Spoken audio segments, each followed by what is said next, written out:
Welcome to another journey through the mundane corridors of history.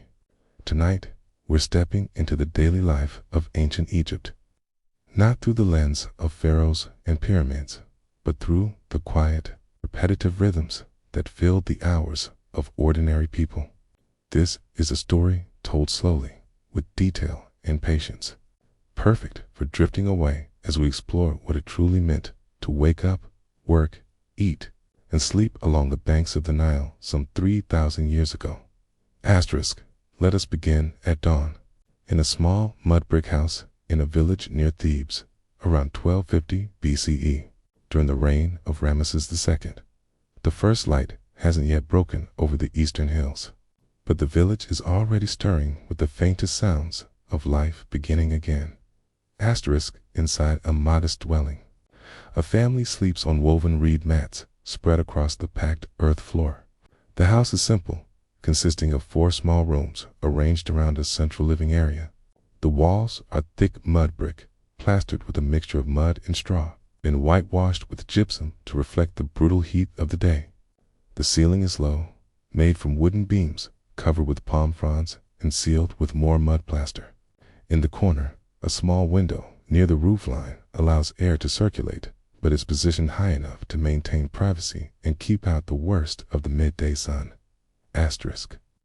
Our subject today is a man named Kamwaset, a name meaning he who appears in Thebes.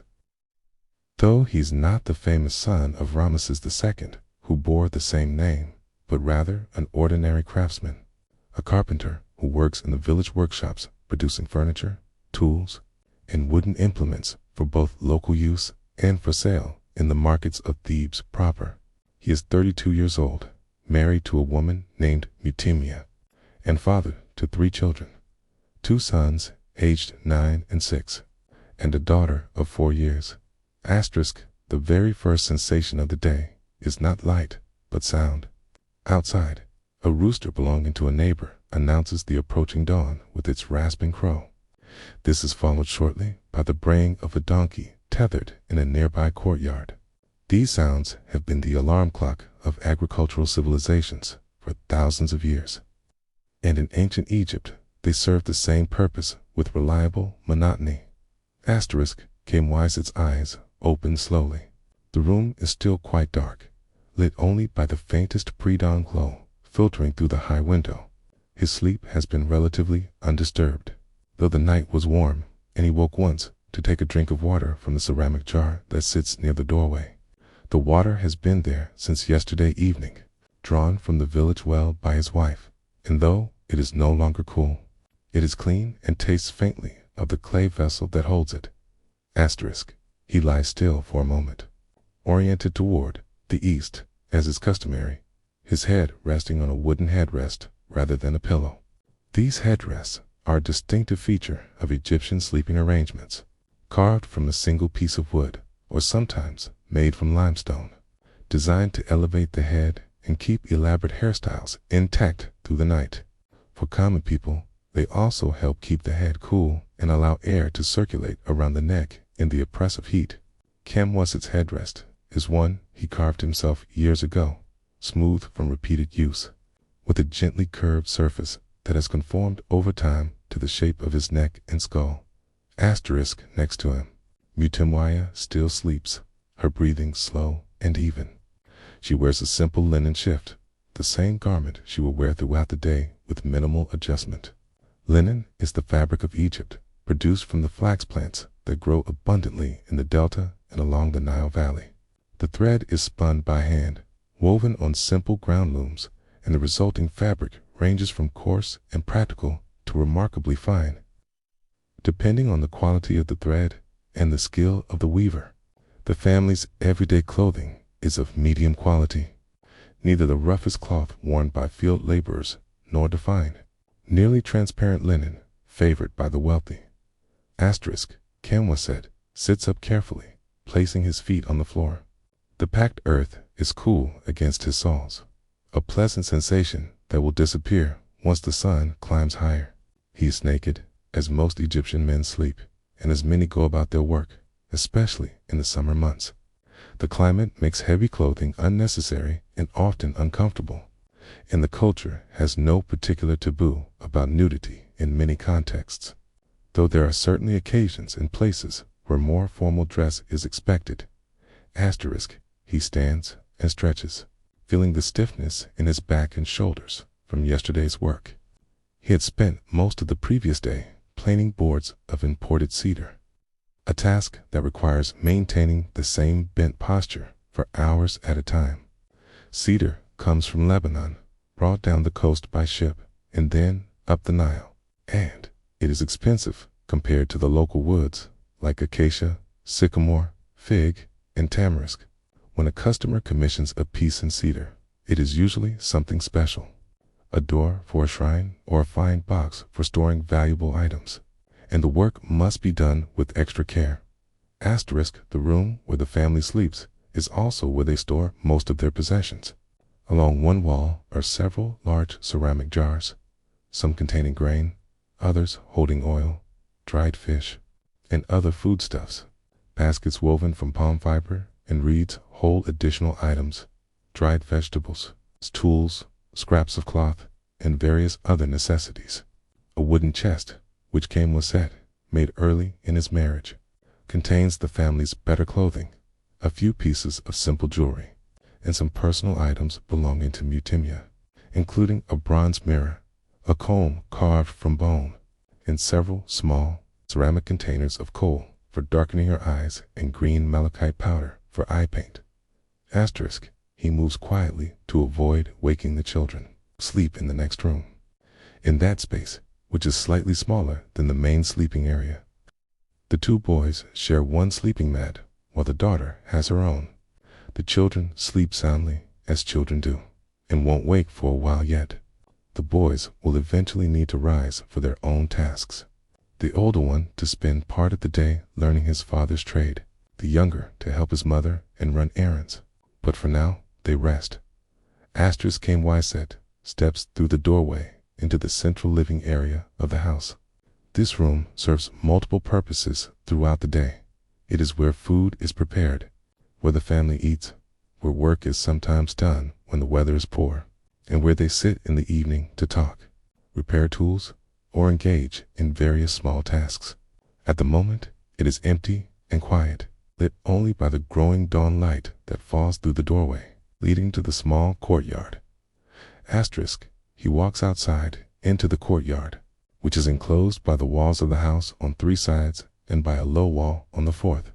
This outdoor space is perhaps the most important part of the dwelling. Here, much of the family's daily life actually takes place.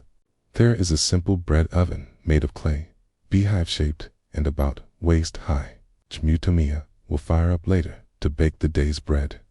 Next to it is a grinding stone, consisting of a large flat base stone and a smaller stone that is rocked back and forth to grind grain into flour, a task that will occupy her for some time each day. The grinding stone is worn smooth from years of use, and the flour it produces always contains tiny particles of stone dust, which gradually wear down the teeth of everyone who eats the bread, a common affliction among ancient Egyptians that modern examination of mummies has revealed in detail. Asterisk.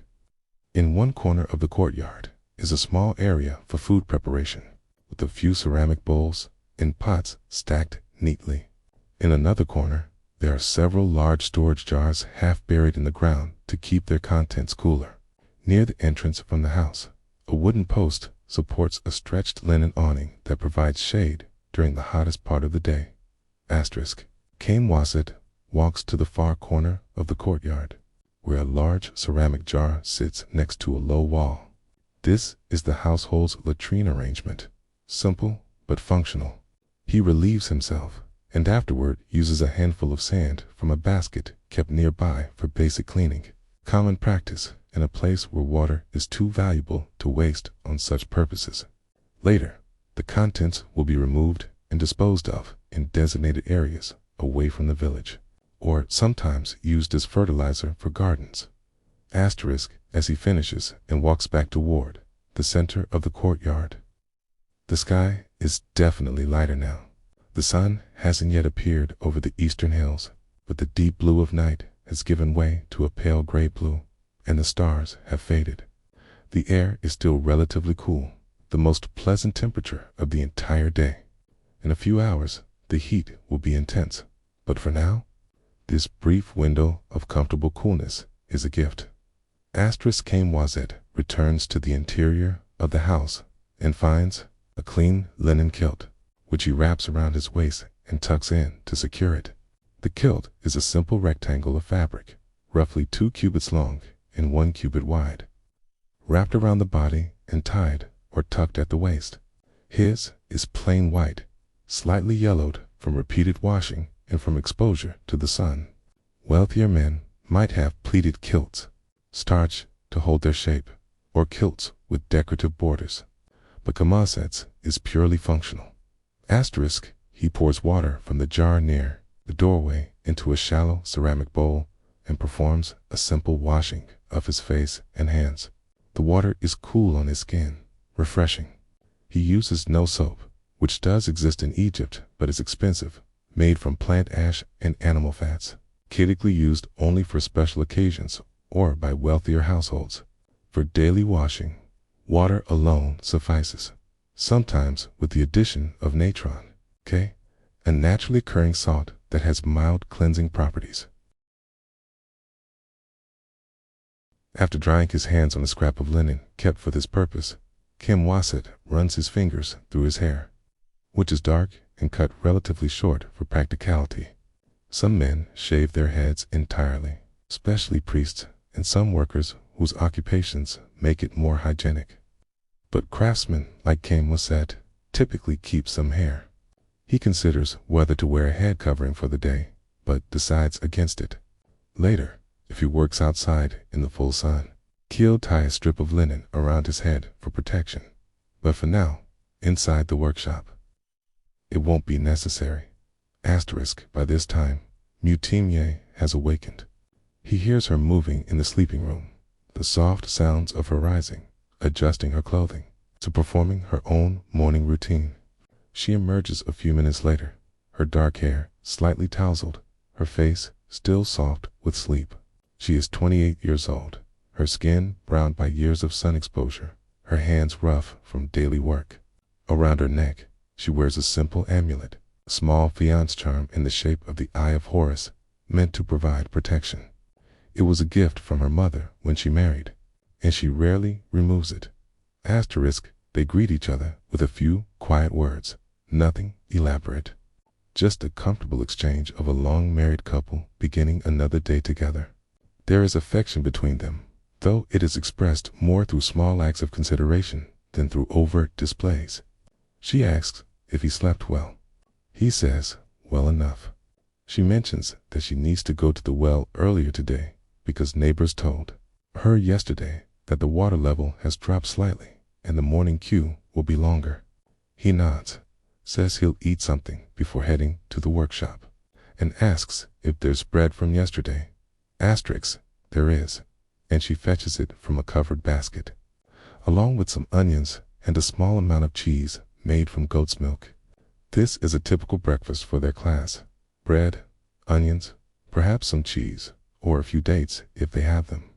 Occasionally, a piece of dried fish. Bread is the foundation of every meal, the staple that fills the belly and provides most of the calories.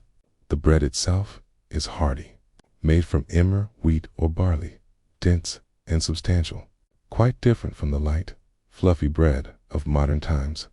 Camoiset sits on a low stool in the courtyard, breaking off pieces of the bread and eating them with bites of onion. The bread is slightly stale from being a day old, tougher to chew, but still perfectly edible. The onions are pungent and sharp, bringing tears to his eyes if he bites too large a piece, but they are a good source of nutrition and flavor, and Egyptians at all levels of society consume them in large quantities. The cheese is tangy, slightly crumbly, stored in brine to preserve it. He eats without hurry, watching as the sky continues to brighten and the village around him comes more fully to life. Other sounds join the morning chorus, the voices of neighbors beginning their days, the clatter of pottery, the splash of water being poured, the rhythmic thud of someone pounding grain, and the perpetual background noise of dogs barking and children, somewhere in the distance, beginning to play. The village is small enough that most sounds carry, and privacy is more a matter of polite inattention than actual acoustic separation. Asterisk. Mutemye busies herself with beginning the day's tasks. She takes several of the empty water jars, loading them into a carrying net, and prepares to make the trip to the village well. This is a task she performs every day, sometimes twice if the family's needs are great. And it is one of the defining routines of women's work in the village. The well is communal, located near the center of the settlement, and the morning gathering there is also a social occasion, a time when women exchange news, discuss problems, share advice, and maintain the complex web of relationships that hold the community together. Asterisk. Before she leaves, the children begin to wake. The older boy, Amenhotep, appears in the courtyard, rubbing his eyes. He is named after the great pharaoh Amenhotep III, who ruled in the previous century, a name that remains popular among common people. The younger boy, Pacer, follows shortly after, and then their sister, Nefret, whose name means beautiful, emerges, still clutching a small cloth doll that she sleeps with every night. The doll is simple, made from scraps of linen, stuffed with straw, and tied to suggest a head and body. But it is precious to her. Asterisk. The children are given pieces of bread and told to eat while their mother is at the well. Amenhotep, being older, is expected to help with some tasks. His father tells him that after eating, he should sweep out the workshop area and prepare the tools for the day's work. The boy nods seriously, pleased to be given real responsibility. Pacer and Nefret will stay near the house, playing in the courtyard or just inside the doorway, under the nominal supervision of an elderly neighbor woman, who watches over several young children during the morning hours, while their mothers are busy with water carrying and other tasks. Asterisk. Mutemwe hoists the carrying net with the water jars onto her head, balancing it with practiced ease, and walks out through the narrow street toward the well. Kimwasit watches her go, then turns his attention to finishing his breakfast. The sun is now just beginning to peek over the eastern hills, sending the first direct rays of light into the village. The temperature will start to rise soon, beginning its inexorable climb toward the midday heat. Asterisk. He stands, brushes the crumbs from his kilt, and walks across the courtyard to the small room that serves as his workshop. This is attached to the house, but has its own entrance from the street, allowing customers to come and go without entering the family's living space. The workshop is narrow and deep, with a packed earth floor covered in wood shavings and sawdust. Along one wall are his tools, arranged carefully, several copper chisels of different sizes, 2 saws with copper blades set in wooden handles, a bronze adze for shaping various smoothing stones, a plumb line, measuring cords, and a bow drill for making holes. Copper and bronze tools require regular sharpening, and part of his routine is maintaining them in good working order. Asterisk. In the center of the workshop is his workbench, a sturdy table made from thick acacia wood, scarred and stained from years of use. On it rests the current project, a wooden stool commissioned by a minor official in Thebes. The stool is nearly complete, requiring only final smoothing and the application of a coating of oil to protect the wood and enhance its appearance. The legs have been shaped and fitted into the seat, which is slightly concave for comfort, and the whole piece is held together with carefully fitted joints and wooden pegs. No metal fasteners. Asterisk. Amenhotep arrives and begins sweeping, using a simple broom made from bound reeds. The boy works methodically, pushing the accumulated shavings and dust toward the doorway and out into the street, where it will eventually be carried away by the wind or mixed into the general dirt of the thoroughfare. While he works, his father inspects the stool, running his hands over the surface to feel for any rough spots that need attention. Asterisk. The morning light is now strong enough to work by, streaming through the wide doorway of the workshop and illuminating the space with a warm, golden glow. Camwaset selects a smooth stone, one worn into a comfortable shape from years of use, and begins the patient process of smoothing the wood surface. This is repetitive work requiring little thought but constant attention, the kind of task that allows the mind to wander while the hands continue their steady motion. Asterisk, as he works, he thinks about the week ahead. The stool must be delivered in 3 days, which should be no problem. After that, he has a commission for a simple wooden bed frame, which will take perhaps a week to complete. Beyond that, his schedule is open, which is slightly worrying. Work comes irregularly, sometimes in clusters when he is almost overwhelmed with orders, sometimes in frustrating droughts when he must seek out customers or take on repair work to keep food on the table. It is the precarious existence of the independent craftsman, dependent on reputation, relationships, and the unpredictable needs of customers. Asterisk still, his skills are solid, learned over many years as an apprentice to his own father, who learned from his father before him. The knowledge of how to select wood, how to judge its properties, how to cut and shape it, how to join pieces together so they will hold firm through years of use. All of this has been passed down through generations, refined through countless hours of practice. Camwaset takes pride in his work, in the way a finished piece looks and feels, and the satisfaction of a customer who returns months or years later to commission another item because the first one has served them well. Asterisk. The rhythmic scraping of stone against wood fills the workshop, a sound that will continue, with brief interruptions, for most of the morning.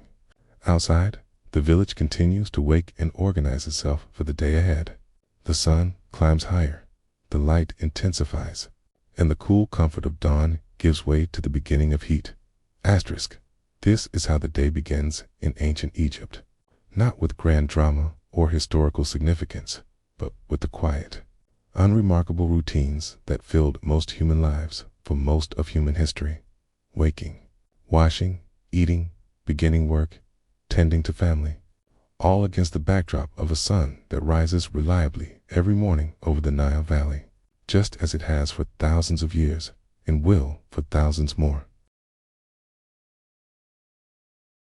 By the time the sun has fully cleared the eastern hills, the village is alive with activity. The narrow streets between the mud brick houses carry the sounds of daily labor, the grinding of grain, the calls of vendors selling fish and vegetables, the hammering of a metal worker somewhere nearby, the rhythmic thumping of a weaver's loom, and a constant backdrop of human voices conducting the business of life. Asterisk Camwaset continues his work on the stool, having moved from the initial smoothing to a more detailed examination of the joints and connections. Each leg must fit securely into its socket in the seat, and he tests each one by applying pressure from different angles, checking for any wobble or looseness. A stool that seems stable in the workshop but fails under use is a mark against his reputation, and reputation is everything for a craftsman in a society where word of mouth travels quickly through interconnected networks of family, neighbors, and professional associations. Asterisk. The wood he works with is sycamore fig, a common tree in Egypt, not as prestigious as imported cedar or ebony, but solid and reliable for everyday furniture. The tree grows throughout the Nile Valley, its fruit providing food and its wood serving countless purposes. The grain is relatively straight, and it works well with both cutting and shaping tools, though it lacks the aromatic quality of cedar or the deep, rich color of ebony. For a functional stool meant for daily use in a scribe's office, it is entirely appropriate. Asterisk. As he works, Camwaset thinks about the nature of his materials. Wood in Egypt is both common and precious, depending on the type. The native trees acacia, tamarisk, sycamore fig, persea, used for everything from building materials to tools to furniture. But they are relatively small trees, and large pieces of wood must be assembled from smaller components. The great imported wood cedar from Lebanon, ebony from the south beyond Nubia arrive in Egypt as luxury goods reserved for special purposes. for the wealthy, for temples, for the tombs of nobles. A carpenter must know not just how to work wood, but which wood to use for which purpose, how to make the most of every piece, how to minimize waste when material is expensive. Asterisk, the workshop is beginning to heat up as the sun climbs higher. The thick mud brick walls help insulate against the worst of the heat. But by mid-morning, the interior temperature is noticeably warmer than it was at dawn. Kim Wassett pauses in his work to take a drink of water from a jar kept in the corner of the workshop. The water is no longer cool, but it is wet, and that is what matters. He drinks deeply, feeling the liquid settle in his stomach, then returns to his task. Asterisk, Amenhotep has finished sweeping and now sits on a low stool near the workbench, watching his father with the intense focus of a child who is beginning to learn a trade. The boy is 9 years old, the age when serious instruction begins, though he has been around the workshop his entire life, playing with wood scraps, imitating his father's motions with toy tools, absorbing the atmosphere and rhythm of the work long before he could understand the technical details. Asterisk, Kim Wassett sets down his smoothing stone and picks up one of the stool legs, holding it up to show his son. "Look at this joint," he says, his voice taking on the slightly formal tone of instruction. "See how it fits into the socket. The wood must be shaped so that it goes in easily at first, but then holds tight as it settles. If it's too loose, the stool will wobble. If it's too tight, the wood might split when you force it in, especially when the wood is dry and brittle from heat." Asterisk, Amenhotep nods, reaching out to touch the joint with his small fingers. His father guides his hand, showing him how to feel the slight taper, the careful shaping that makes the connection both strong and feasible to assemble. This is how craft knowledge is transmitted, not through written manuals or formal schools, but through demonstration, observation, and patient repetition. The boy will spend years watching, helping with simple tasks, gradually taking on more complex work as his skills and strength develop, until one day he too will be a carpenter, carrying forward the techniques his father learned from his grandfather. Asterisk, tomorrow, Kim Wassett says, "You can help me apply the oil to this stool.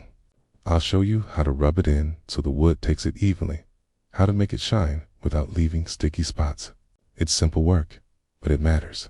The finish is what the customer sees first, and it protects the wood from drying out and cracking." It's asterisk, the boy's face lights up with pride at being given a real task, something that will contribute to a finished piece that will be sold and used.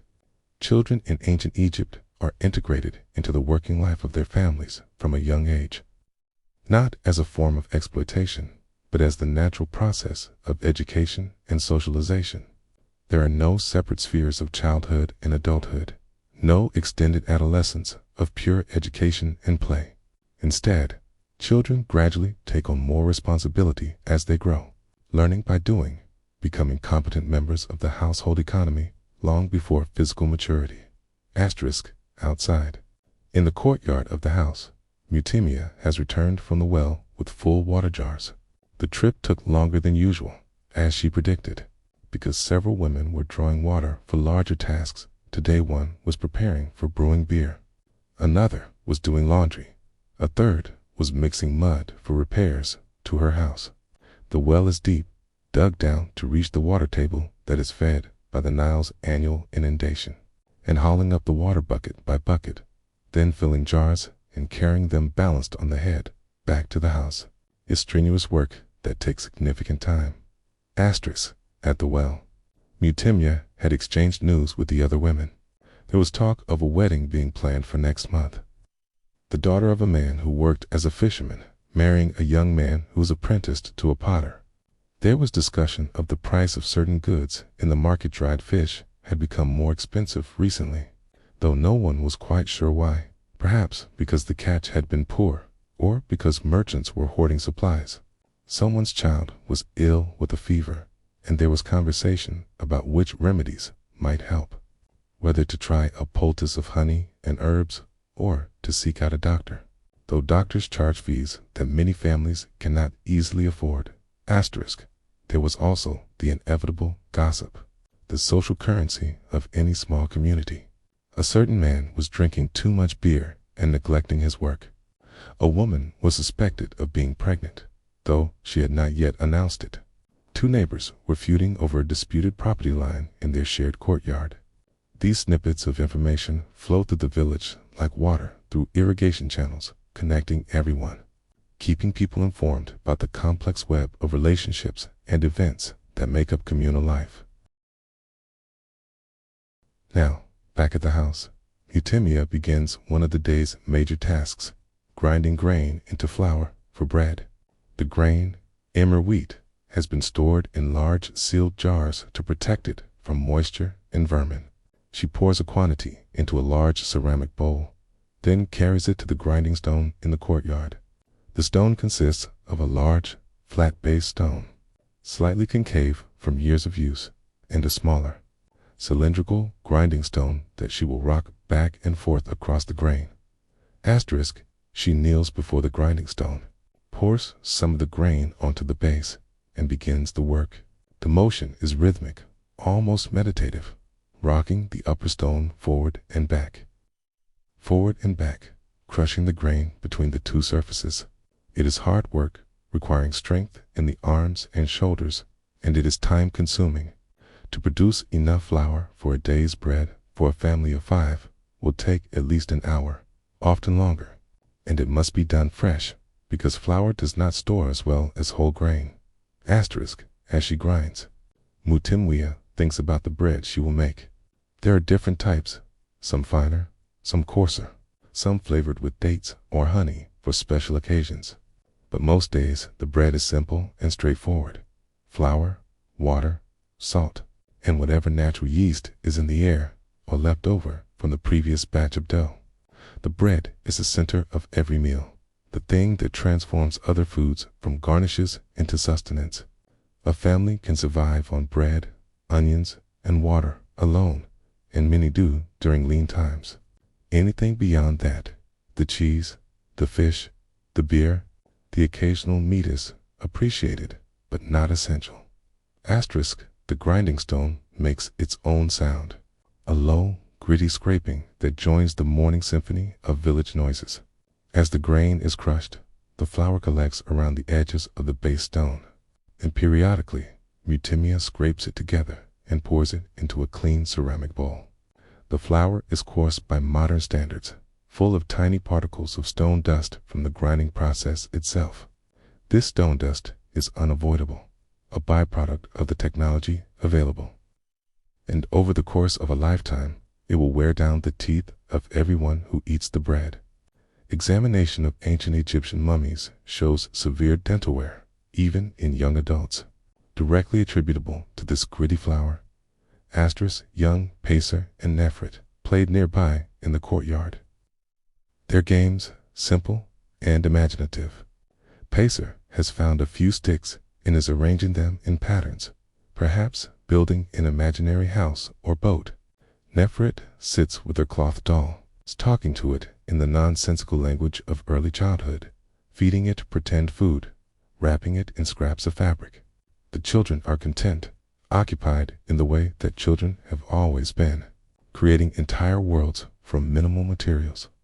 Asterisk. The neighbor woman who watches over several children during the morning hours sits in a patch of shade near her own doorway, visible from Eutimia's courtyard. She is an older woman, a widow whose own children are grown, and she earns small amounts of food and goods by providing this service to mothers who need to focus on labor-intensive tasks. She calls out occasionally to the children, making sure no one wanders too far or gets into anything dangerous, but mostly she lets them play, knowing that children who are given some freedom to explore can imagine develop better than those who are constantly supervised and directed. Asterisk. Back in the workshop, Kamwasit has moved on to preparing the oil that will finish the stool. The oil is made from plants, likely castor oil or oil from moringa seeds, though oil can also be rendered from animal fats. It is stored in a small ceramic jar, sealed with a clay stopper to to prevent it from going rancid. He pours a small amount into a shallow dish, checking its consistency and smell. The oil is still good, slightly thick, with a faintly nutty aroma. Asterisk, he takes a clean piece of linen, folds it to create a pad, and dips it in the oil. Then he begins applying the oil to the stool, working methodically, rubbing it into the wood grain with circular motions. The wood darkens as it absorbs the oil, and the grain pattern becomes more visible. The natural beauty of the material enhanced. This is one of the satisfying moments in carpentry, when a piece that has been rough and pale suddenly takes on depth and character. Asterisk, Amenhotep watches closely, and his father hands him a second cloth. Try it on this leg, he says, pouring a bit more oil into the dish. Not too much at once, or it will just sit on the surface and feel sticky. A little at a time, rubbed in well. Asterisk, the boy takes the cloth and imitates his father's motions, carefully applying the oil. His movements are less confident, more hesitant, but the principle is simple enough, and with practice, it will become second nature. Kmoisset watches, without correcting, unless necessary, knowing that the feel of the work is learned through doing, not through verbal instruction. Asterisk, as they work together, a customer appears at the workshop door. He is a middle-aged man, dressed in a clean linen kilt and a short-sleeved tunic, suggesting he is neither poor nor wealthy, probably a scribe or minor official. He greets Kmoisset formally, K, and the carpenter sets down his oiling cloth and returns the greeting. Asterisk, the man has come to inquire about having a chest made, something to store papyrus scrolls and writing implements. He describes what he wants: a rectangular box, perhaps 2 cubits long, 1 cubit wide and 1 cubit deep, with a fitted lid and perhaps a simple lock mechanism. He asks what would be appropriate and what the cost might be. Asterisk, Kmoisset considers. For a chest that will store valuable items like papyrus and writing tools, acacia would be suitable. It is hard, durable, and resistant to insects. The size the customer describes would require several planks, carefully joined. The lock mechanism adds complexity. It would need to be simple, perhaps a wooden peg that slides through aligned holes in the chest, body, and lid. Such a chest would take perhaps 5 or 6 days of work, assuming no interruptions. Asterisk, they negotiate the price. In ancient Egypt, money as we know it does not exist. There is no standardized currency, no coins. Instead, trade operates on a system of barter and equivalence, with values sometimes calculated in terms of metal weights, particularly copper, debit, which serve as units of account rather than actual currency. A debit is both a weight measure and a theoretical unit of value, and prices might be stated in terms of debit even when the actual payment is made in goods. Asterisk, the carpenter quotes a price equivalent to perhaps 3 debit of copper, which might be paid in actual copper or in goods of equivalent value: grain, oil, beer, linen, or some combination. The customer considers, counter-offers slightly lower, and they settle on a price of 2.5D being equivalent, to be paid half when the work begins and half when it is completed. The payment will be made in grain and oil, which Kmoisset can use for his family or trade for other necessities. Asterisk, they agree on the terms, and the customer says he will return in 2 days with the initial payment and exact specifications. They clasp hands briefly to seal the agreement, a gesture of good faith, and the customer departs. Kmoisset returns to his work, satisfied. The new commission means at least another week of secure work, and if the customer is pleased, he may commission other pieces or recommend the carpenter to his colleagues. Asterisk, the morning continues in this fashion. Work punctuated by brief interactions, the steady progress of tasks, the accumulation of small accomplishments. By mid-morning, the heat is becoming significant. The sun is high enough that the narrow streets offer some shade, but open areas, like courtyards, are exposed to the full force of the light. The temperature is climbing toward what will be the peak heat of the day. Though that is still hours away, Mutimia has finished grinding the flour and has begun mixing the dough for bread. She pours the flour into a large ceramic bowl, adds water gradually, mixing with her hands. The water has been measured by experience rather than any exact measure. She knows by feel when the dough has the right consistency. She adds a pinch of salt, though salt is relatively expensive and used sparingly. And she incorporates some of the dough from yesterday, which contains natural yeasts that will help the new batch rise. Kneading the dough is more physical work, pressing and folding, until the texture is smooth and elastic. Her hands are strong from doing this task nearly every day of her adult life. The dough will need to rest for a while before being shaped and baked, giving the yeast time to work. So she covers the bowl with a damp cloth and sets it aside in a shaded corner of the courtyard. While the dough rests, she turns her attention to other tasks. There is beer to check on. She brewed a batch 3 days ago, and it should be ready soon. Beer in ancient Egypt is not like modern beer. It is thicker, more nutritious, sometimes almost like liquid bread, and it is a staple of the diet for adults and older children. It is safer than water in many cases, because the brewing process involves boiling, which kills harmful organisms. Though the Egyptians don't understand the mechanism, they know from experience that beer makes people less likely to become ill than drinking water from uncertain sources. The beer is made from partially baked bread that is crumbled and mixed with water and date juice, then left to ferment in large jars. The process is somewhat unpredictable, and the resulting beverage varies in strength and flavor from batch to batch. Mutemia checks one of the fermentation jars, sniffing carefully. The smell is yeasty and slightly sweet, which is good. She tastes a small amount and judges it ready, or nearly so. By tomorrow, it will be at its best. She also needs to plan for the evening meal, which will be more substantial than breakfast or the midday snack. There is some dried fish, which will need to be soaked to rehydrate and remove some of the salt used for preservation. There are onions, of course, always onions. She has a few lentils, which could be made into a simple stew. If there is bread left over from today's baking, it can be broken up and added to the stew to thicken it, making the meal more filling. The work of running a household in ancient Egypt is constant and physically demanding. Water must be carried, grain must be ground, bread must be baked, beer must be brewed, food must be prepared, children must be supervised, clothing must be washed and repaired, the house must be cleaned, the courtyard must be maintained. There are no labor-saving devices, no shortcuts. Everything is done by hand with simple tools, using techniques that have been passed down through generations.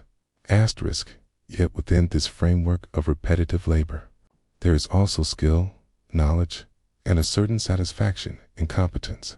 Mutimia knows how to manage her household efficiently, how to budget the grain so it lasts from one harvest to the next, how to trade for goods at favorable rates, how to maintain relationships with neighbors so that help is available when needed.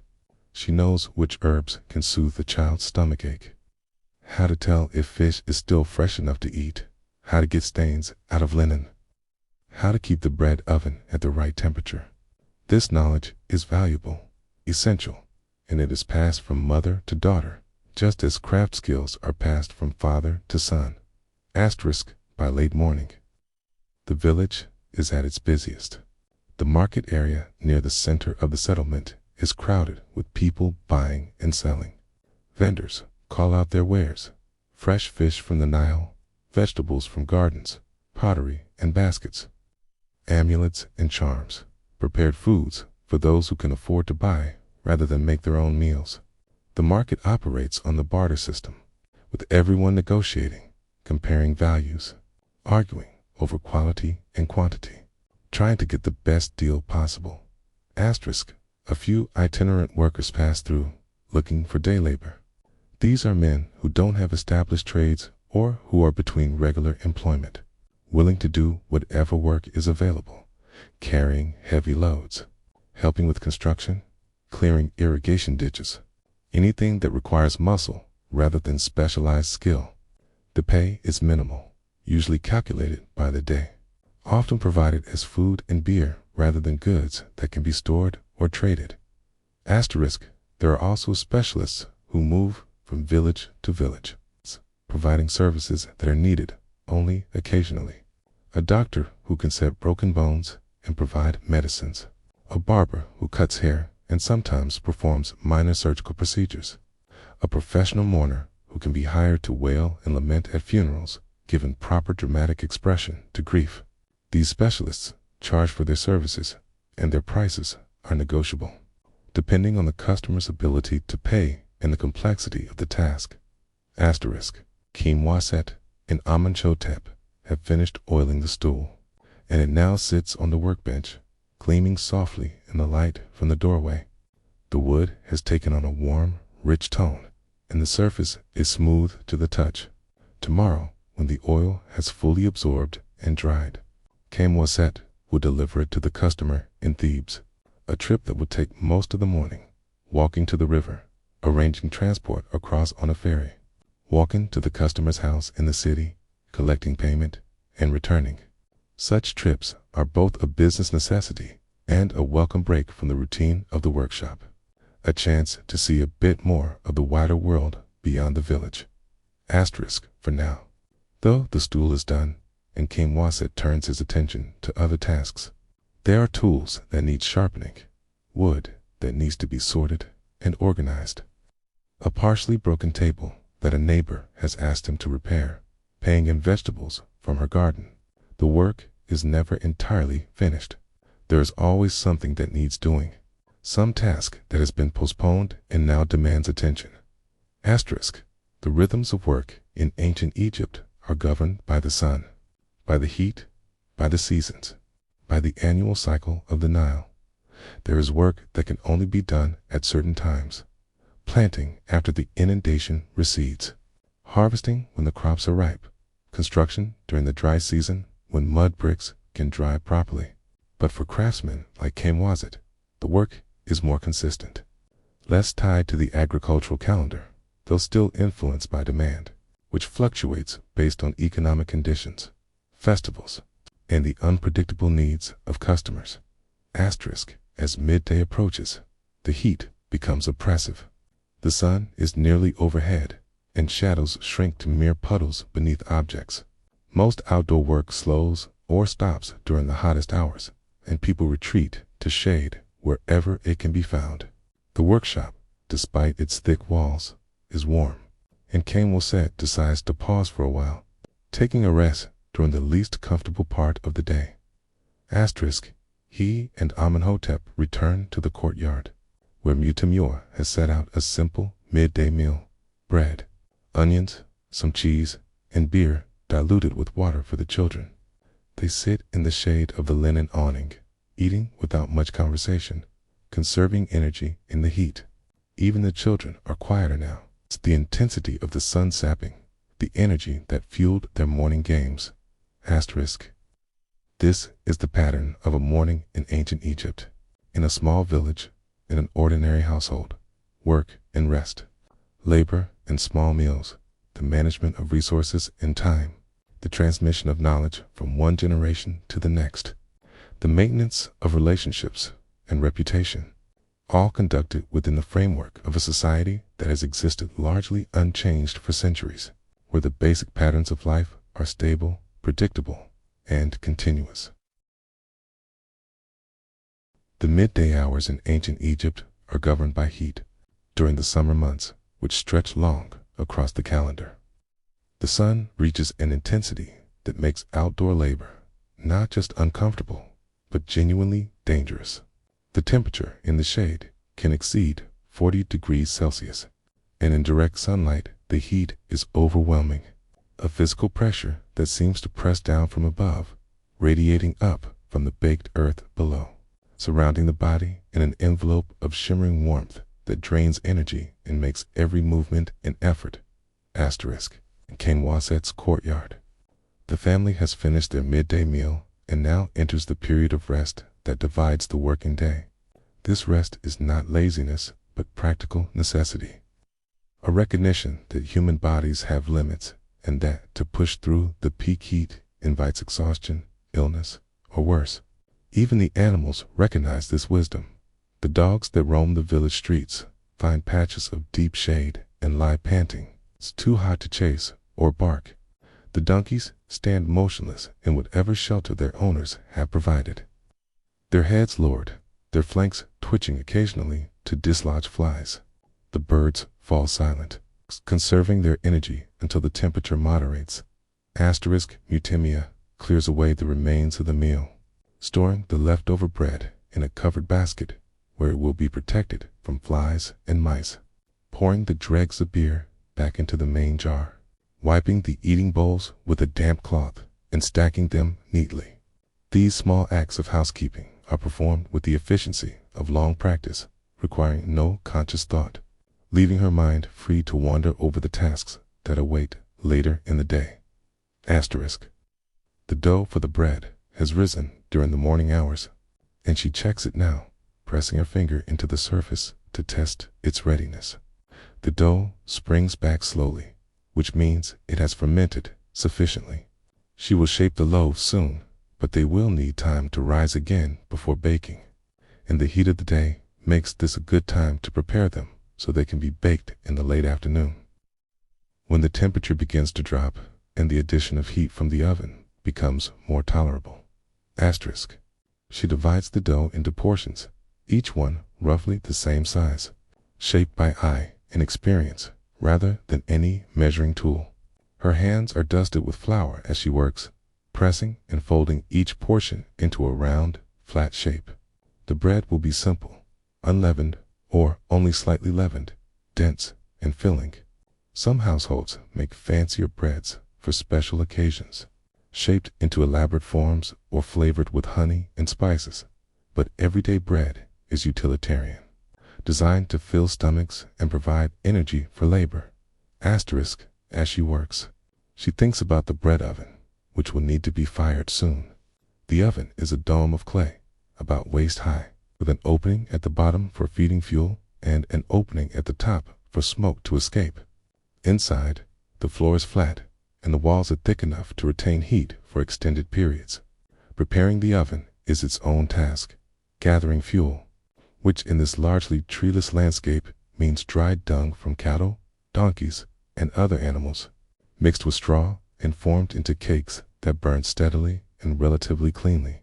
Building the fire and allowing it to burn hot enough to heat the clay walls thoroughly, and then timing the baking so that the loaves go in when the temperature is optimal.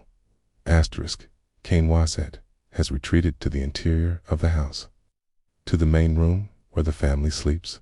During the hottest hours, the interior is significantly cooler than outside, thanks to the thick mudbrick walls and the small, high windows that limit direct sunlight while allowing air to circulate.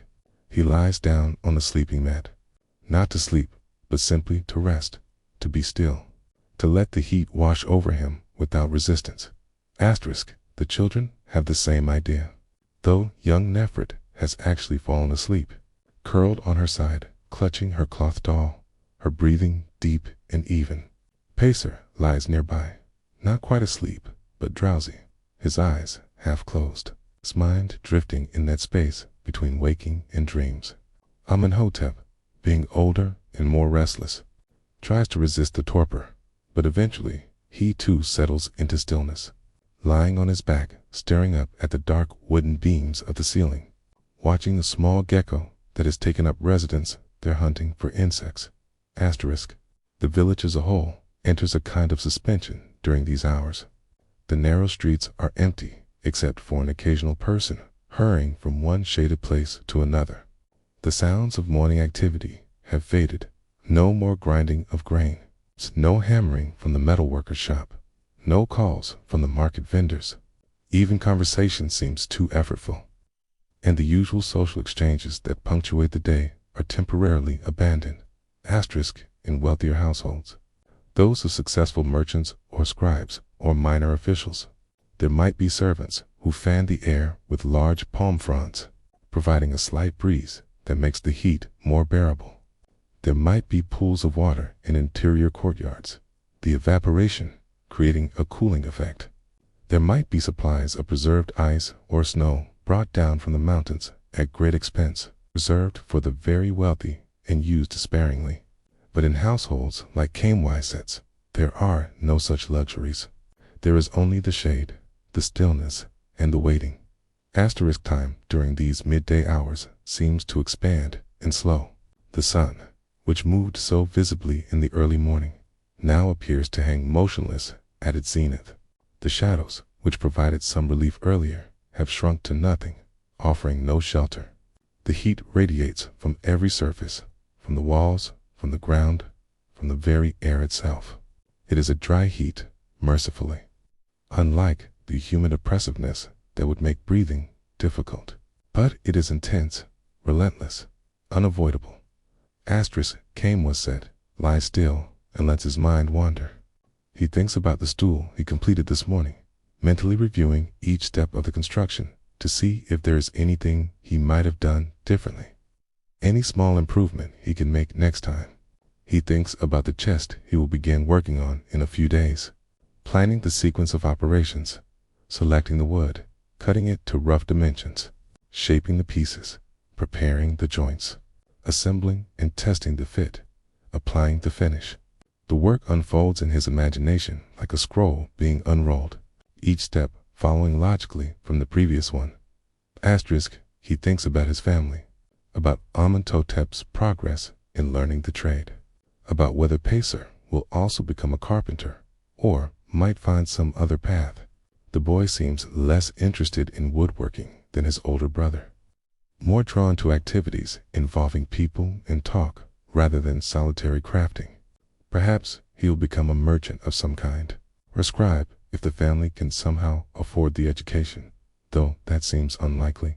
Literacy is a valuable skill, opening doors to administrative positions and relative prosperity. But learning to read and write requires years of study under a trained scribe, and such training must be paid for in goods or services that the family can ill afford to spare. He thinks about Nefret, who is still so young, and wonders what her life will hold. She will likely marry in her mid-teens, as girls do, to a young man from the village, or perhaps from Thebes, if a good match can be arranged. She will become a wife and mother, managing her own household, grinding grain and baking bread and raising children, just as her mother does. It is the pattern of women's lives, repeated generation after generation, varied only by the accidents of individual circumstance, a particularly good or bad marriage, unusual fertility or barrenness, the loss of a husband to illness or accident, the relative prosperity or poverty of the household. Such thoughts are common during these hours of enforced idleness, when there's nothing to do but wait for the heat to moderate. The mind, given nothing external to focus on, turns inward, reviewing the past, contemplating the future, examining the present circumstances from various angles. It is a kind of meditation, though not intentionally so, simply the natural state of consciousness when deprived of sensory stimulation and physical activity. Outside, in the courtyard, Mutenia has finished shaping the bread loaves and has covered them with cloths to keep the flies away while they rise. She sits in the shade of the awning, taking advantage of this rare moment of relative inactivity. Her work is never truly done. There's always something that could be cleaned, repaired, or prepared, but the heat imposes its own schedule, and even the most industrious must yield to it. She occupies herself with a small task that requires no exertion, checking through a basket of dried lentils for stones and debris. Lentils are a staple, cheap and nutritious, and they store well in dry conditions, but they come from the fields mixed with all manner of unwanted material. Before they can be cooked, they must be sorted, and this is exactly the kind of task suited to the midday hours, simple, repetitive, requiring attention but not physical effort, and performed sitting down in the shade. Asterisk, she pours a small amount of lentils into a shallow bowl and spreads them out with her fingers, examining each one. Stones that are similar in size and color to the lentils must be removed. Bits of dirt, chaff, insect parts, and occasionally a withered lentil that has gone bad. It is tedious work, but necessary. A stone left in and accidentally bitten during a meal can crack a tooth. And teeth are precious, impossible to replace, and prone to painful decay that can make eating difficult or unbearable. As she works, her mind also wanders. She thinks about her children, about Omantupu is becoming so serious and focused, so much like his father. She thinks about Pacer, who's bright and talkative and curious about everything, always asking questions that are sometimes difficult to answer. She thinks about Nefret, who is still in that magical phase of early childhood, where the world is full of wonder and everything is play. Asterisk, she thinks about her own childhood, growing up in a similar village just a few hours' walk from here, the daughter of a potter and his wife. She remembers learning to make pottery as a child, her small hands guided by her mother's larger ones, shaping the wet clay on a simple turntable, watching it transform under their combined touch. She didn't pursue pottery as a trade when she married Kamwaset. She joined his household and took up the work of a wife and mother, but she still remembers the feel of the clay, the satisfaction of creating something useful and beautiful. Asterisk, she thinks about her parents, both still living, both aging now, their hands gnawed with arthritis, their movements slower than they once were. She tries to visit them regularly, making the walk with the children perhaps once a month, bringing gifts of bread or beer or fish, receiving in return vegetables from their garden or small amounts of copper that they have saved. These exchanges of goods between family members are part of the larger network of reciprocity that binds society together. Obligations and gifts flowing back and forth, creating debts and credits that are remembered and honored over years and generations. Asterisk, the heat continues, unchanging. A fly buzzes somewhere nearby, the sound loud in the stillness. Mutimia swats at it absently, not really trying to kill it, just encouraging it to go elsewhere. Flies are omnipresent in ancient Egypt, breeding in the animal dung that is everywhere, in the refuse heaps at the edges of villages, in any organic matter left exposed to the sun. They are a nuisance, crawling on food, on faces, on any exposed skin, but they are also unavoidable. It's a fact of life that is accepted rather than fought against. Asterisk, time passes slowly. The sun begins its descent from the zenith, though it will be hours yet before its angle creates any significant shadows, or before the temperature begins to noticeably drop. Inside the house, Kamwaset shifts position on his mat, turning onto his side. His body feels heavy, reluctant to move, and he considers whether to actually sleep for a while. Sleep during the day is not usual for him, but the heat is particularly intense today, and there is no pressing work that cannot wait. Asterisk, he closes his eyes and focuses on his breathing, slowing it deliberately, trying to quiet his mind. Sleep comes gradually, not the sudden drop into unconsciousness, but a gentle drift, awareness fading in stages until he is neither fully asleep nor fully awake, but suspended in between, his body resting even as some part of his mind remains vaguely alert to his surroundings. Asterisk, Amenhotep has given up trying to stay awake and has also fallen into a doze, his young body sprawled in the boneless way of children, completely relaxed. Pacer sleeps as well, making small sounds as he breathes, his dreams unknown but perhaps reflected in the occasional small movements of his hands or facial expressions that flicker across his features. Asterisk, the house is silent except for the sounds of breathing, the occasional creak of the wooden beams as they expand slightly in the heat, the rustle of a gecko moving along the wall. Outside, the village maintains its suspended state, waiting for the day to resume. Asterisk, Mutimia finishes sorting the lentils and sets the bowl aside. She considers what else she might do, but decides that there is nothing that cannot wait. Instead, she simply sits, her hands idle in her lap, her gaze unfocused, her thoughts drifting without direction or purpose. This state of simply being, without doing, is rare in her life, and she doesn't resist it, allowing herself this brief respite from constant activity.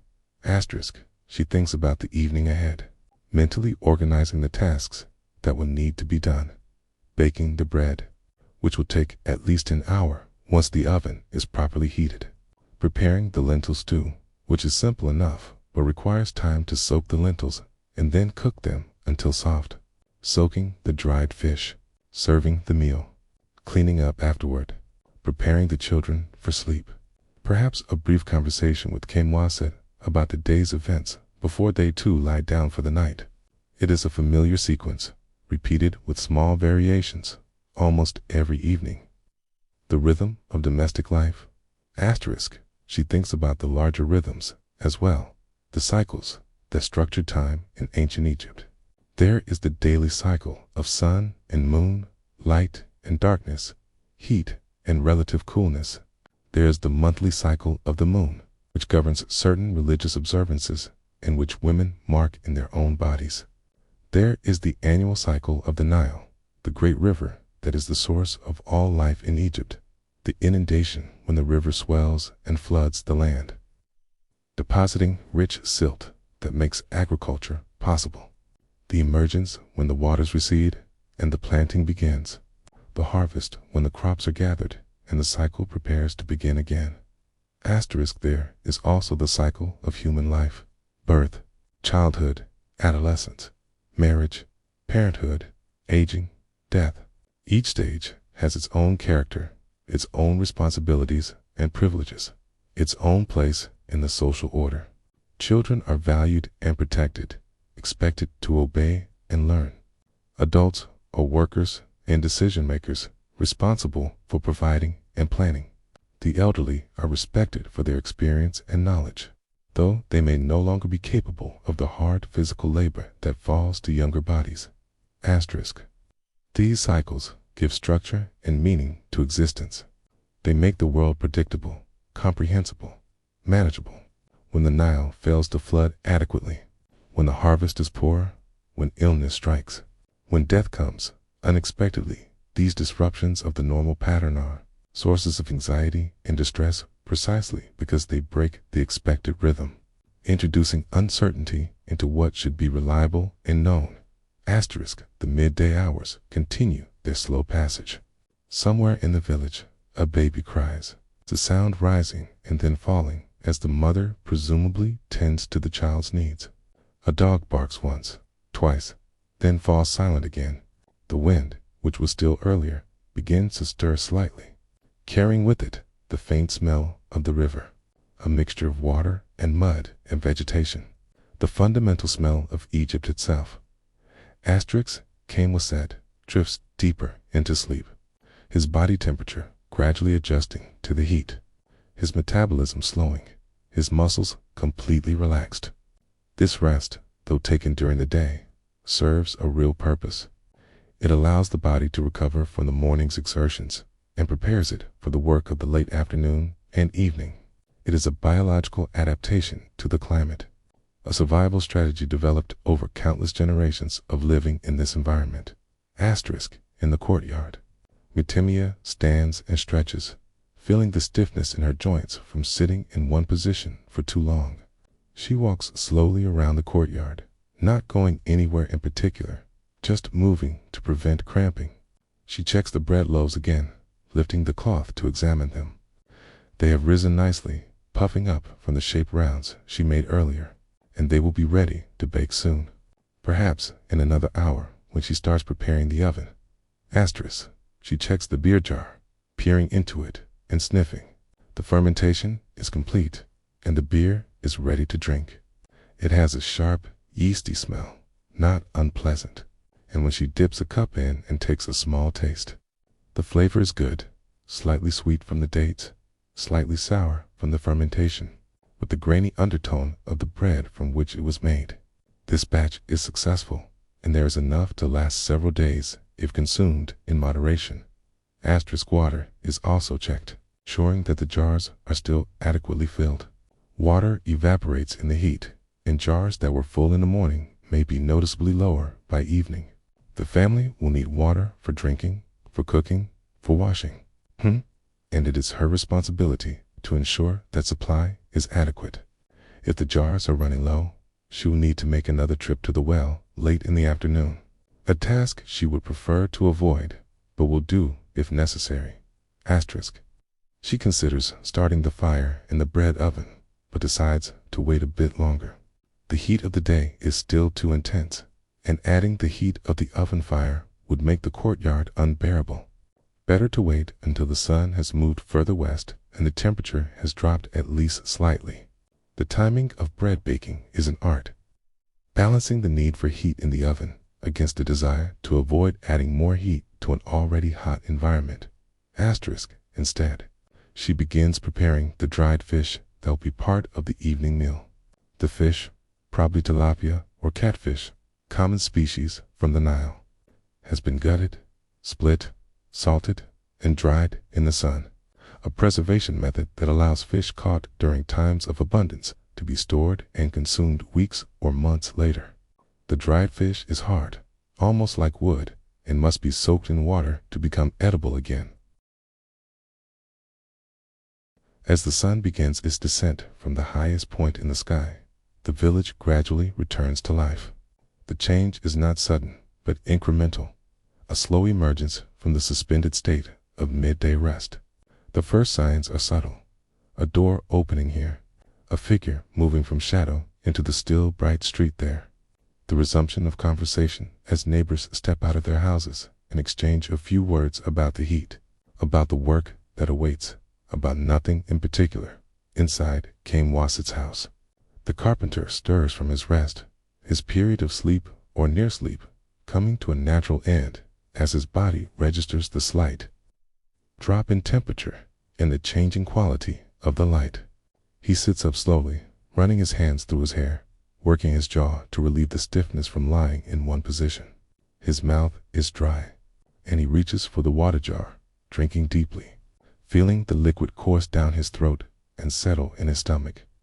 Amenhotep is already awake, sitting cross-legged on his sleeping mat, playing a simple game with a handful of pebbles, tossing them and catching them in increasingly complex patterns. The boy has energy to spare, the resilience of youth allowing him to recover quickly from the torpor of the hottest hours. When he sees his father rise, he jumps up, ready to return to the workshop, eager to continue learning, to be useful. Pacer is slower to wake, lying still with his eyes open, staring at nothing in particular, his mind gradually organizing itself for the resumption of activity. Nefrit has been awake for some time already and has been playing quietly in the courtyard with her mother, helping in small ways with the preparation of the evening meal. Though her help is more symbolic than practical at her age, Cain Waset steps into the courtyard and finds his wife tending to the bread oven. She has begun the process of firing it, having gathered a basket of fuel cakes dried. Dung mixed with straw is now feeding them into the lower opening of the clay dome. The fire is catching well, quickly, and beginning to produce the heat that will eventually radiate throughout the oven's interior. Smoke rises from the top opening, thin and gray, carrying with it the distinctive smell of burning dung, a smell that is everywhere in Egyptian villages, so common that it is barely noticed, simply part of the olfactory landscape of daily life. The bread will be ready to bake soon, Mutimia says, without looking up from her work.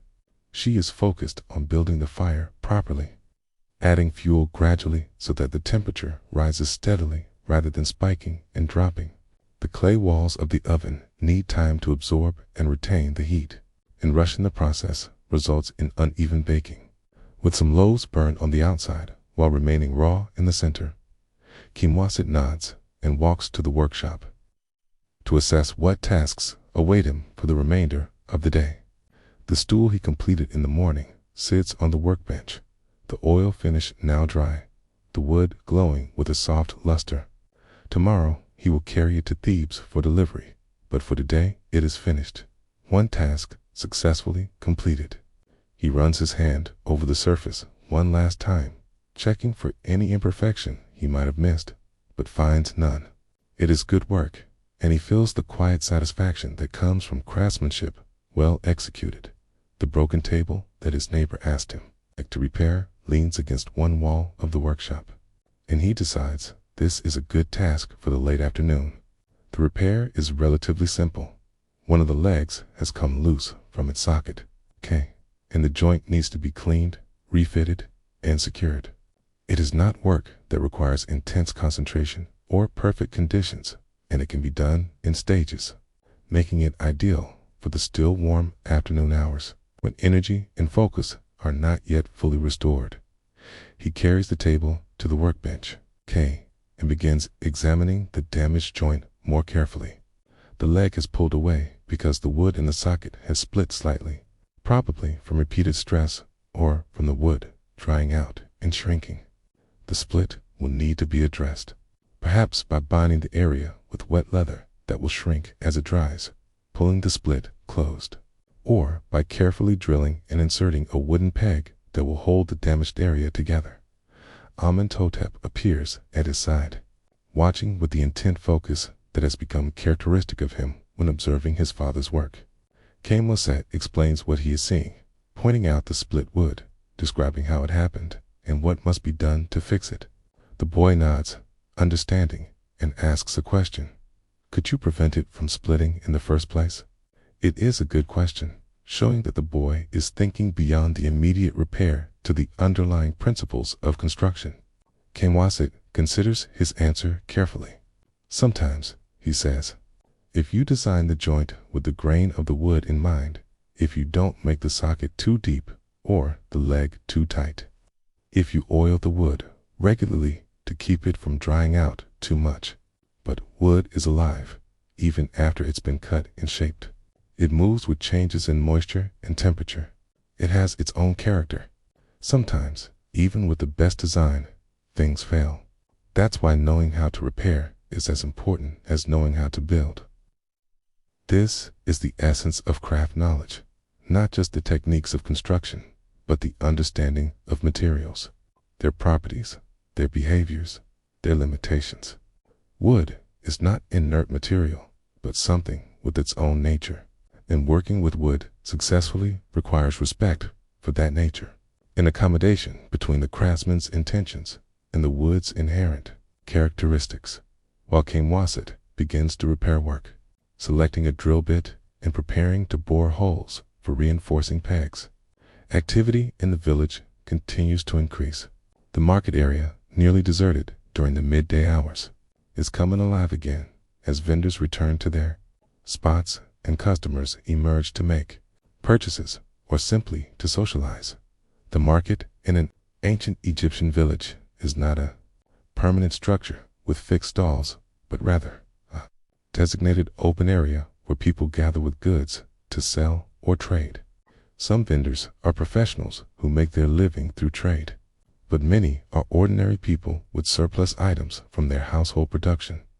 A woman with extra bread to sell, a man with vegetables from his garden, someone with pottery or baskets or textiles they have made, a fisherman with the day's catch. The transactions are conducted through barter, or through the system of value equivalents measured in deben. A loaf of bread might be worth a certain fraction of a deben. A fish might be worth slightly more or less, depending on its size and type. A piece of pottery has its own value, and everything can theoretically be exchanged for everything else. Though, in practice, exchanges often require negotiation and sometimes involve multiple parties to complete. A woman stands in the market holding up several large fish, calling out to attract customers. Fresh tilapia, caught this morning, fat and sweet. The fish glisten in the afternoon light, their scales catching the sun, and several potential buyers approach to examine them more closely, checking the eyes to ensure freshness, pressing the flesh to test its firmness, sniffing to detect any hint of spoilage. The woman expects this examination and submits to it patiently. Is confident in the quality of her product. A man offers onions piled high in several large baskets. Onions are so common that their value is modest, but they are essential, and a household can never have too many. Another vendor has garlic, which is more expensive, but prized for its strong flavor and medicinal properties, believed to promote health and ward off illness. Bundles of herbs are available: coriander, cumin, dill, parsley, each with its culinary and medicinal uses. Pottery vendors display their wares: jars of various sizes for storage, cooking pots, serving bowls, plates, lamps, small figurines of gods and goddesses meant to serve as household shrines or protective amulets. The pottery is all ceramic, fired in kilns, ranging from rough, practical pieces for everyday use to finer pieces with painted decoration for those who can afford a bit of luxury. A weaver has brought textiles, sheets of linen, fabric of various qualities, already-made garments including kilts and dresses, strips of cloth suitable for head wraps or sashes. The linen varies from coarse brown cloth, minimally processed, to fine white cloth that has been beaten and washed and bleached to achieve a soft, almost translucent quality. The prices vary accordingly, with the finest linen commanding high value in trade. There are also itinerant sellers of specialized goods. A man with small amounts of precious materials like lapis lazuli and carnelian, probably obtained through long-distance trade networks, suitable for making jewelry or inlays. A woman with cosmetics, including gold for darkening the eyes, green malachite powder for eyeshadow, red ochre for coloring lips and cheeks, and small containers of scented oils and unguents. A merchant with copper tools and implements, including knives, chisels, and needles, all valuable because metal is relatively scarce and must be either mined in the desert or imported from other regions. The social dimension of the market is as important as the economic dimension. People come not just to buy and sell, but to see and be seen, to exchange news and gossip, to maintain relationships, to assess the status and fortunes of their neighbors. Who is buying what reveals something about their circumstances.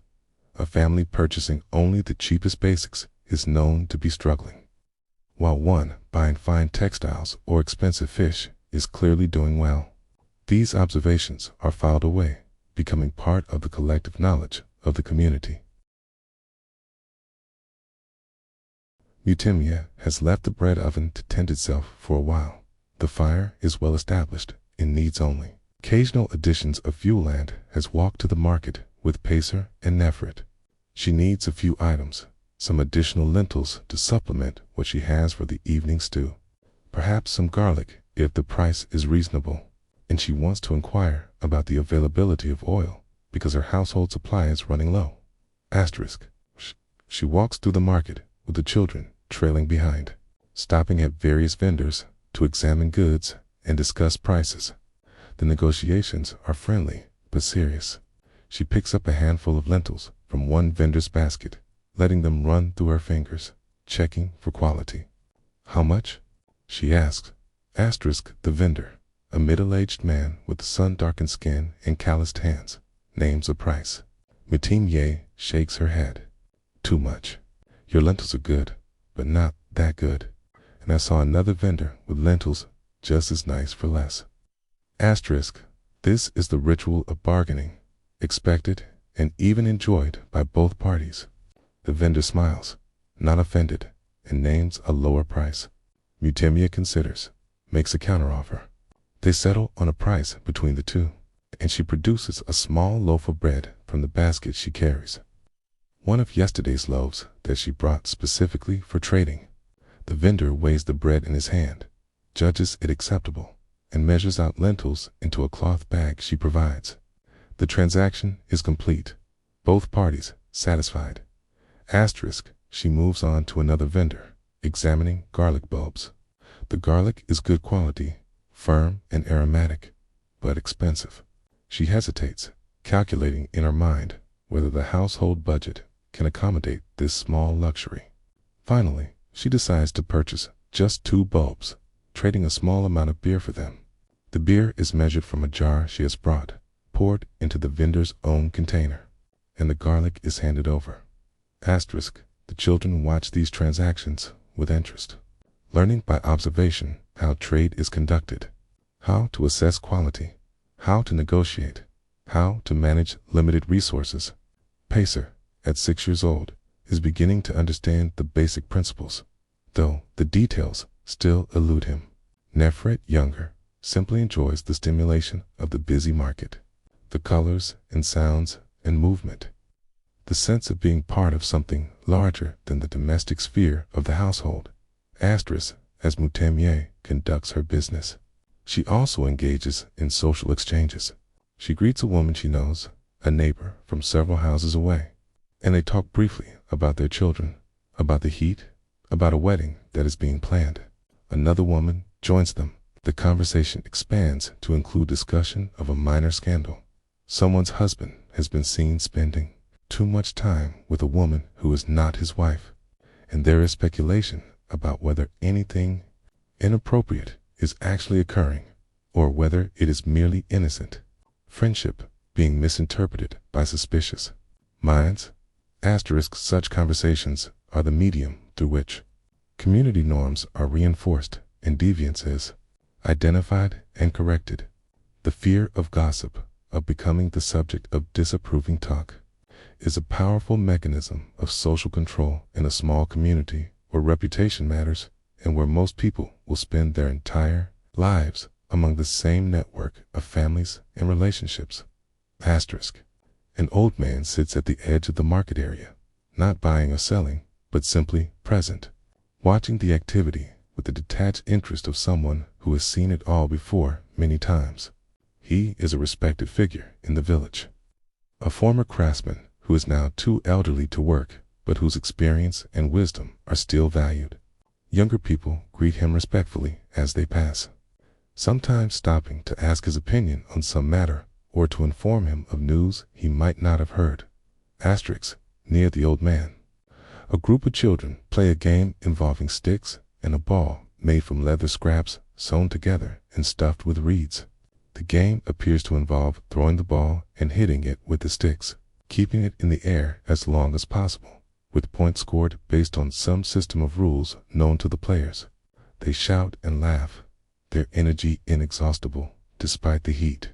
Their play, a mirror of adult activities, transformed into entertainment. Asterisk. Dogs roam through the market, looking for scraps, hoping someone will drop something edible or take pity and toss them a bit of fish or bread. The dogs are not pets in the modern sense, but semi-wild animals that live on the margins of human society, tolerated because they serve useful purposes, eating garbage, alerting to strangers or dangers, occasionally being eaten themselves in times of extreme scarcity, though this is not common. They are thin, rangy animals, marked by scars and missing patches of fur. Their lives, harsh but sustainable as long as human habitation provides waste for them to scavenge. Asterisk. Back at the house, Kim Wasset has made good progress on the table repair.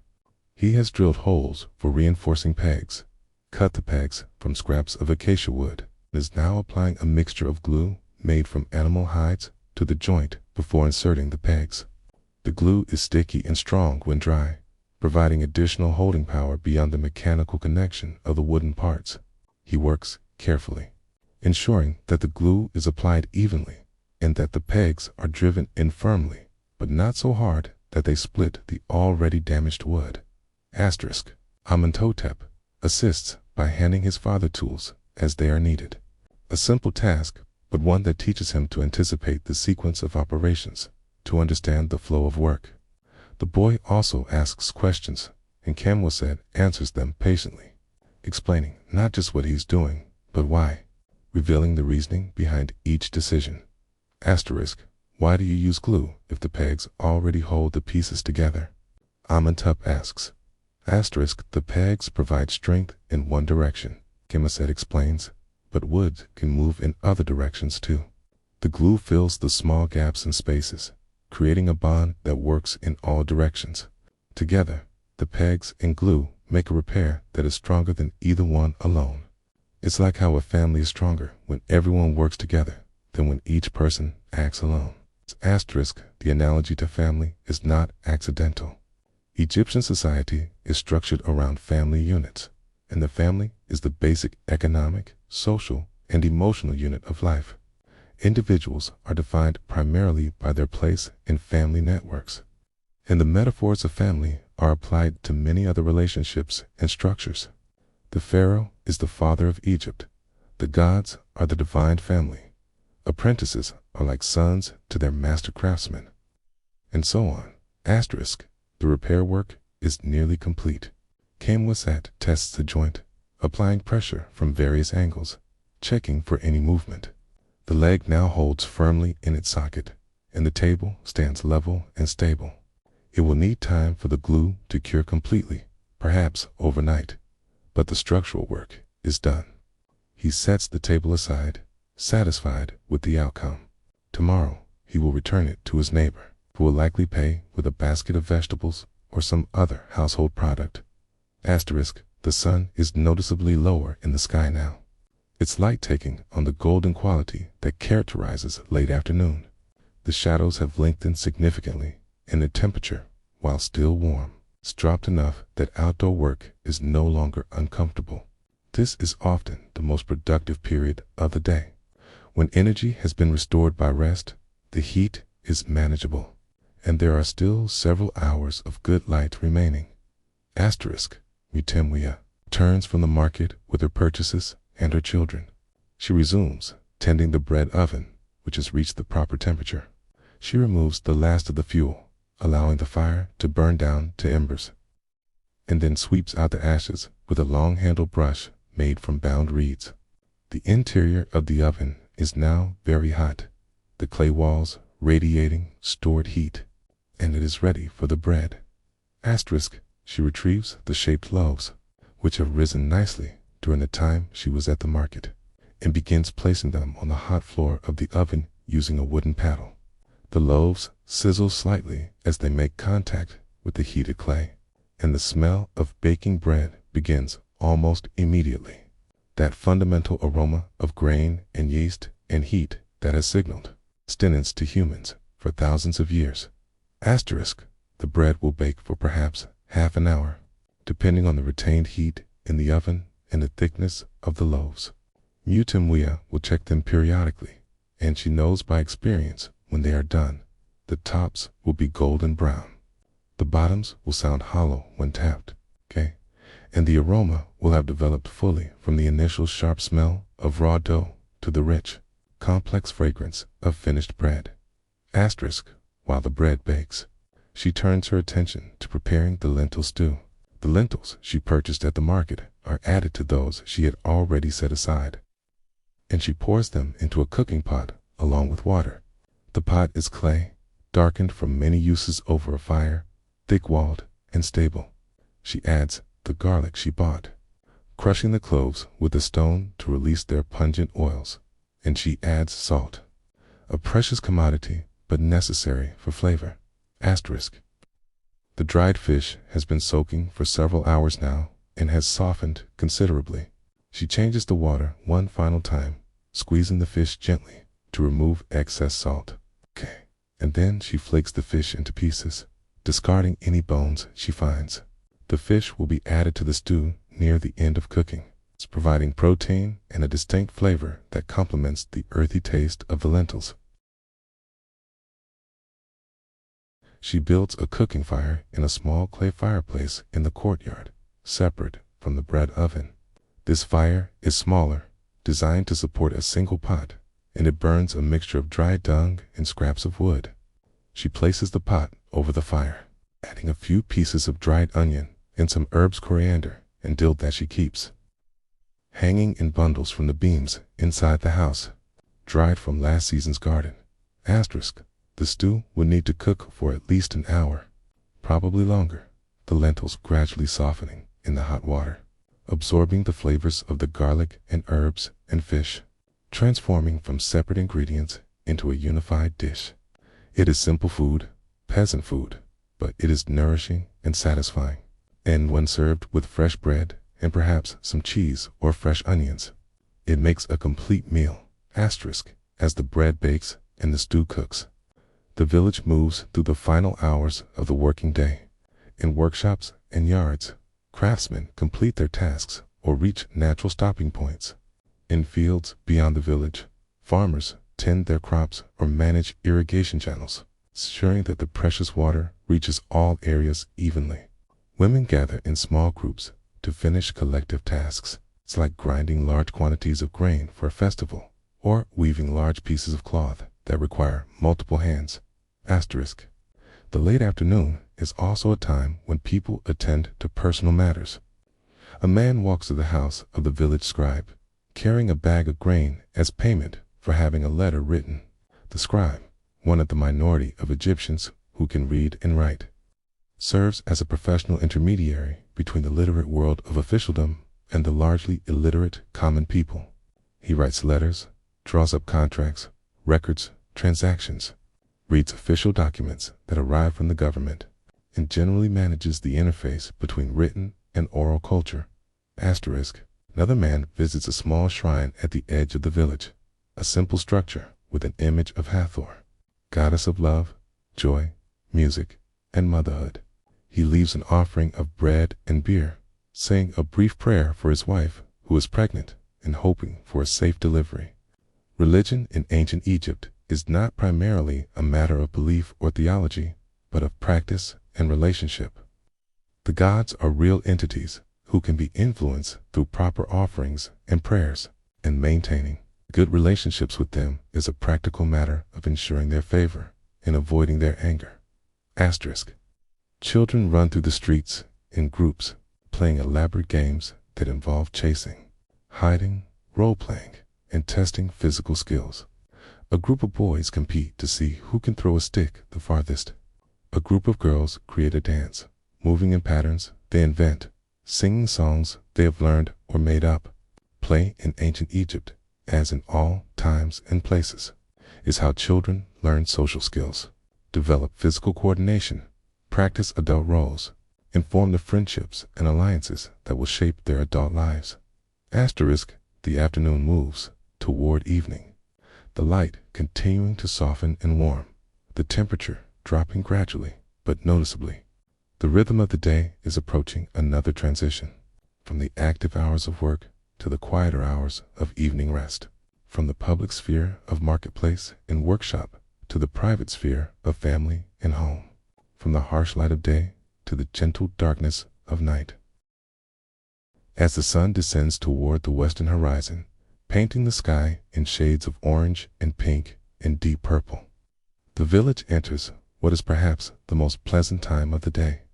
The oppressive heat has finally broken, replaced by a warmth that is comfortable rather than punishing.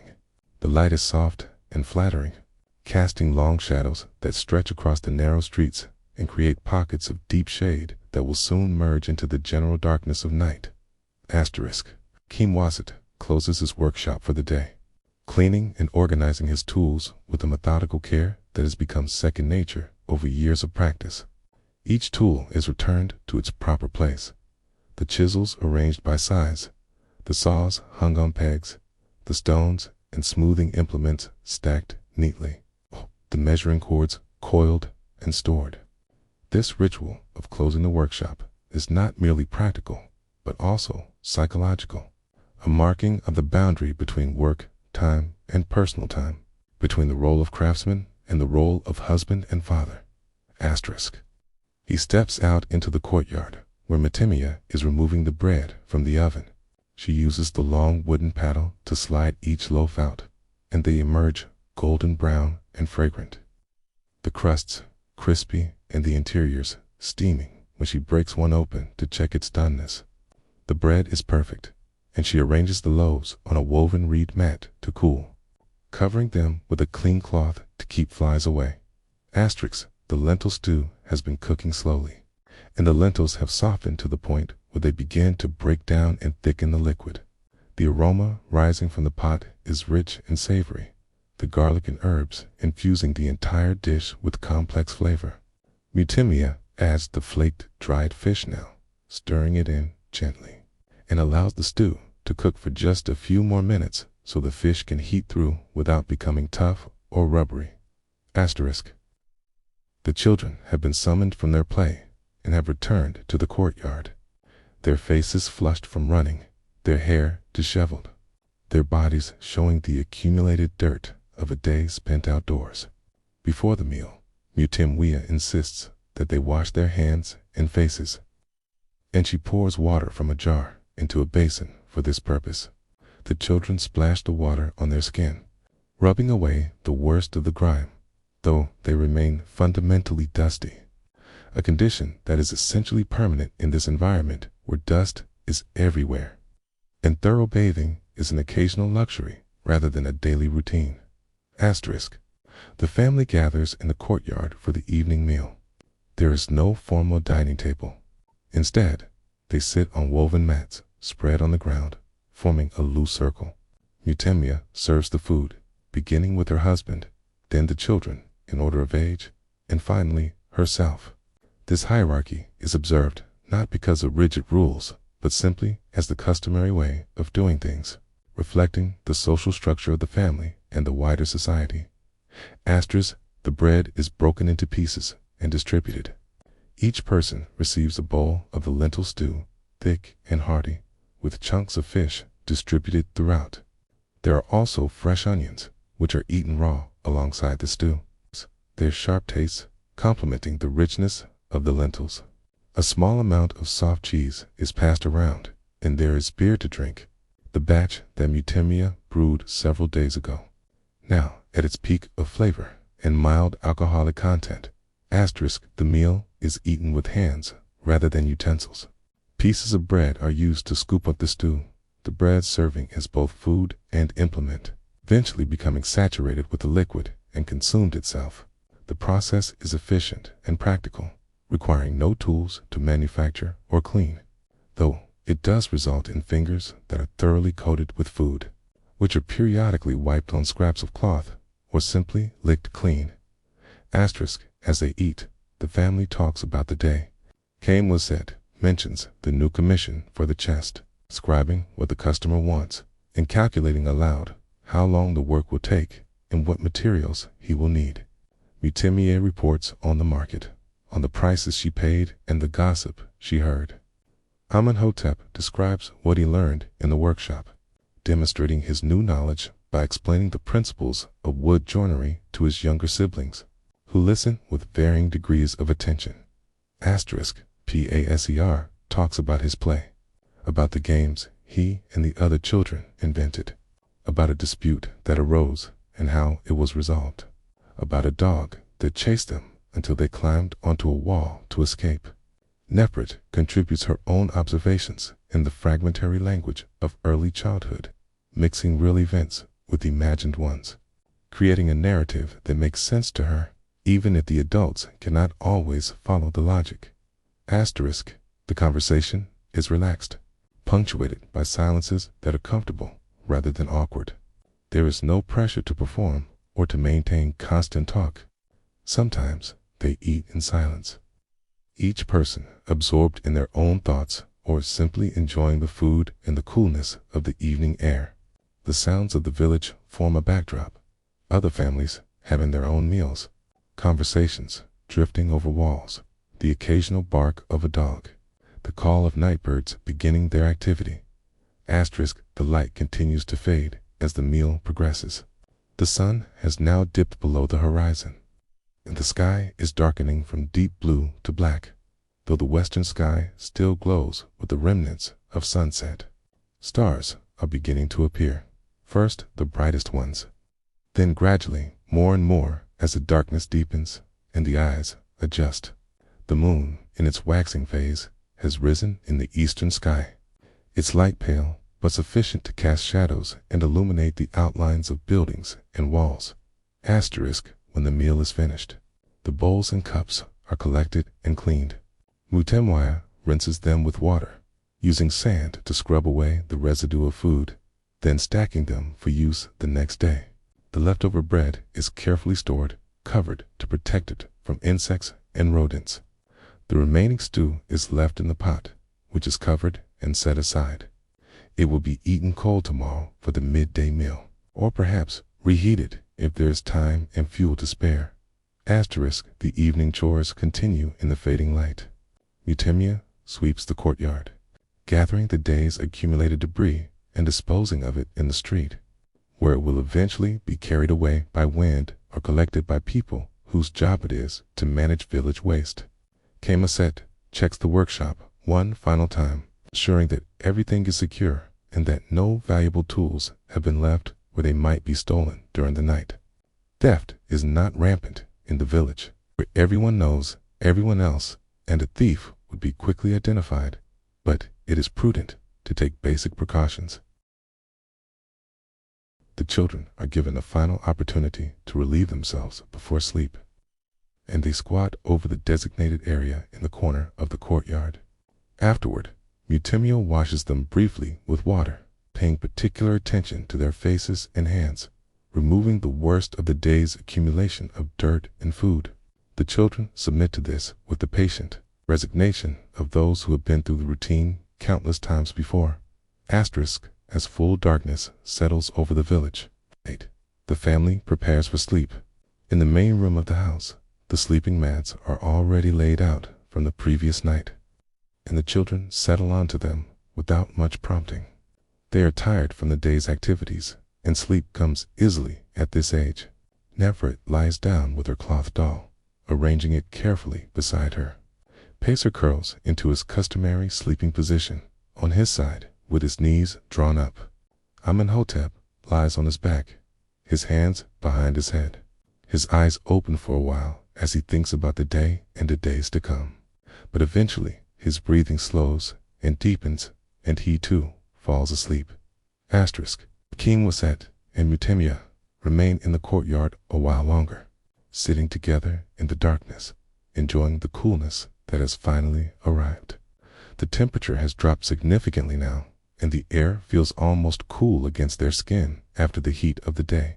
This is their time, the brief period when the children are asleep and the demands of work have been temporarily suspended, when they can simply exist together without any particular purpose or obligation. Asterisk, they talk quietly about various matters. Eutemia mentions that her mother has been unwell. Nothing serious, but enough to cause concern, and she is thinking about making a visit soon, perhaps taking Nefret with her and leaving the boys with a neighbor for the day. Camusette agrees this is a good idea and says he will give her some extra copper to take as a gift, a gesture of respect and concern. Asterisk, they discuss finances, calculating what they have and what they will need in the coming weeks.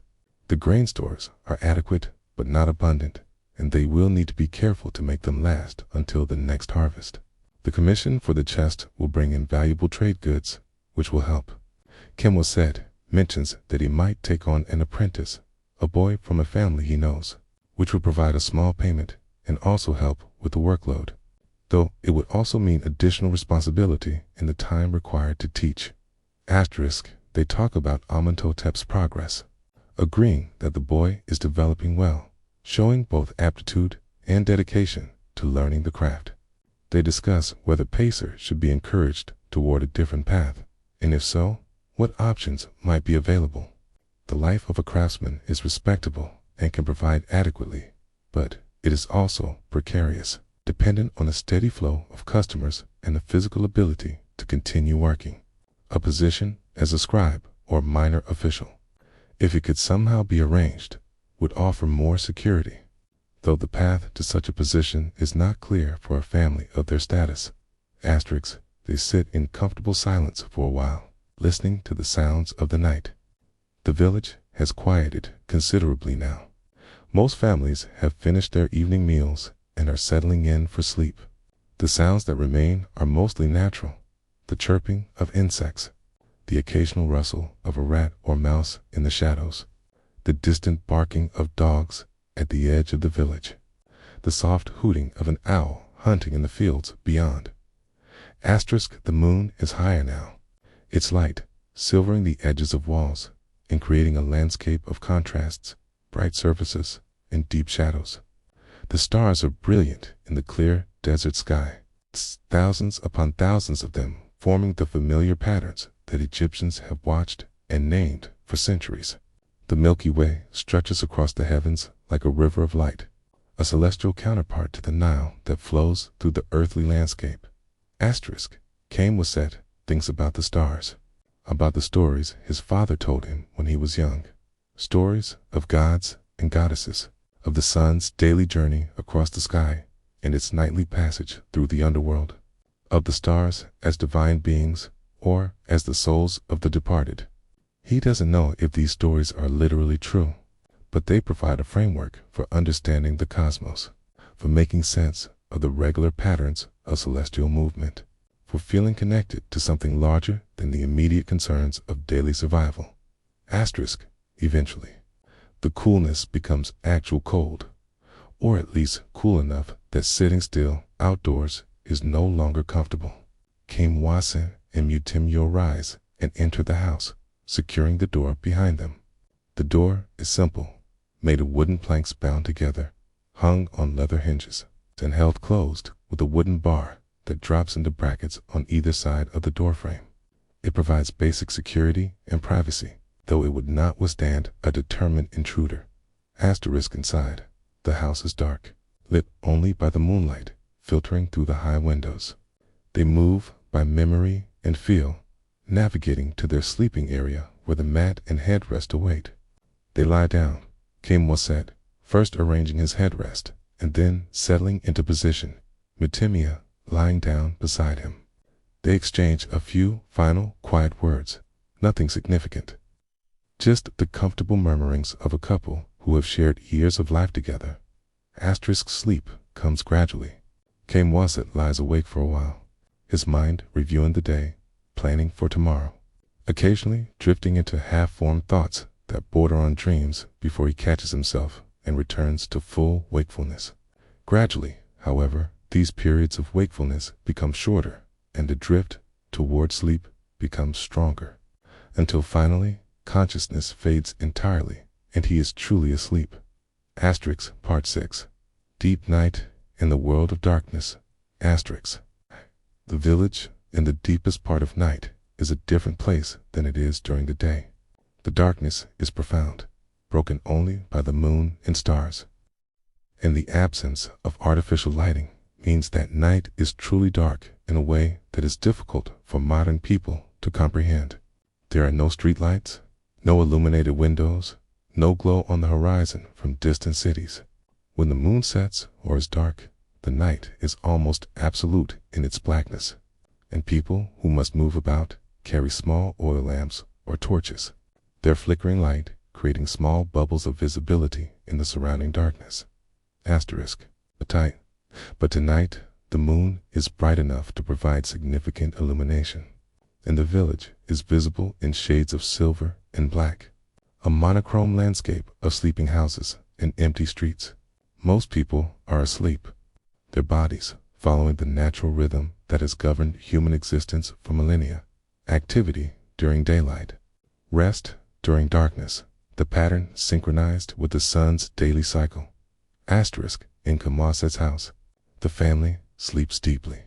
The children are utterly still, their breathing slow and regular, their bodies completely relaxed in the way that only children can achieve. Nefret has shifted in her sleep, rolling onto her stomach, one arm flung out to the side. Pacer has moved closer to his brother, seeking unconscious comfort in proximity. Amenhotep sleeps on his back, his mouth slightly open, his face peaceful and untroubled. Mutimya sleeps curled on her side, her hands tucked under her cheek in a gesture that is both protective and childlike. Her sleep is deep, but not unbroken. She wakes briefly, sometime in the middle of the night, as mothers often do, some part of her consciousness perpetually alert to her children, even in sleep. She listens for a moment, hearing nothing alarming, just the normal sounds of the household at rest, and then she shifts position and falls back into sleep within moments. Wiset also wakes once during the night, prompted by a full bladder. He rises carefully, trying not to disturb his wife, it makes his way through the dark house to the courtyard. The moon provides enough light that he can navigate without difficulty, supporting the furniture and storage jars that fill the interior spaces. In the courtyard, the air is quite cold now. The desert's tendency to lose heat rapidly once. The sun is gone, creating a sharp contrast with the day's warmth. He relieves himself and stands. For a moment, looking up at the sky. The stars are magnificent, a vast display of celestial light that inspires both awe and a certain humility.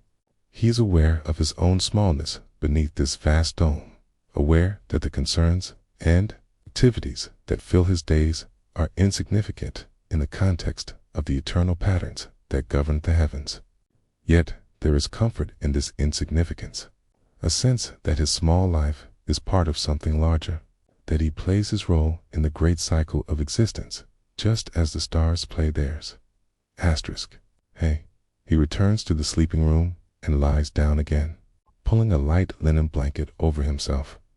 The blanket is unnecessary during the hot months, but welcome now during the coolest hours of the night. He settles into position, his head on the wooden headrest, and closes his eyes. Sleep returns quickly, his brief waking having barely interrupted the deeper rhythms of rest. The night continues its slow passage. In the village, almost everyone sleeps, but there are a few who are awake.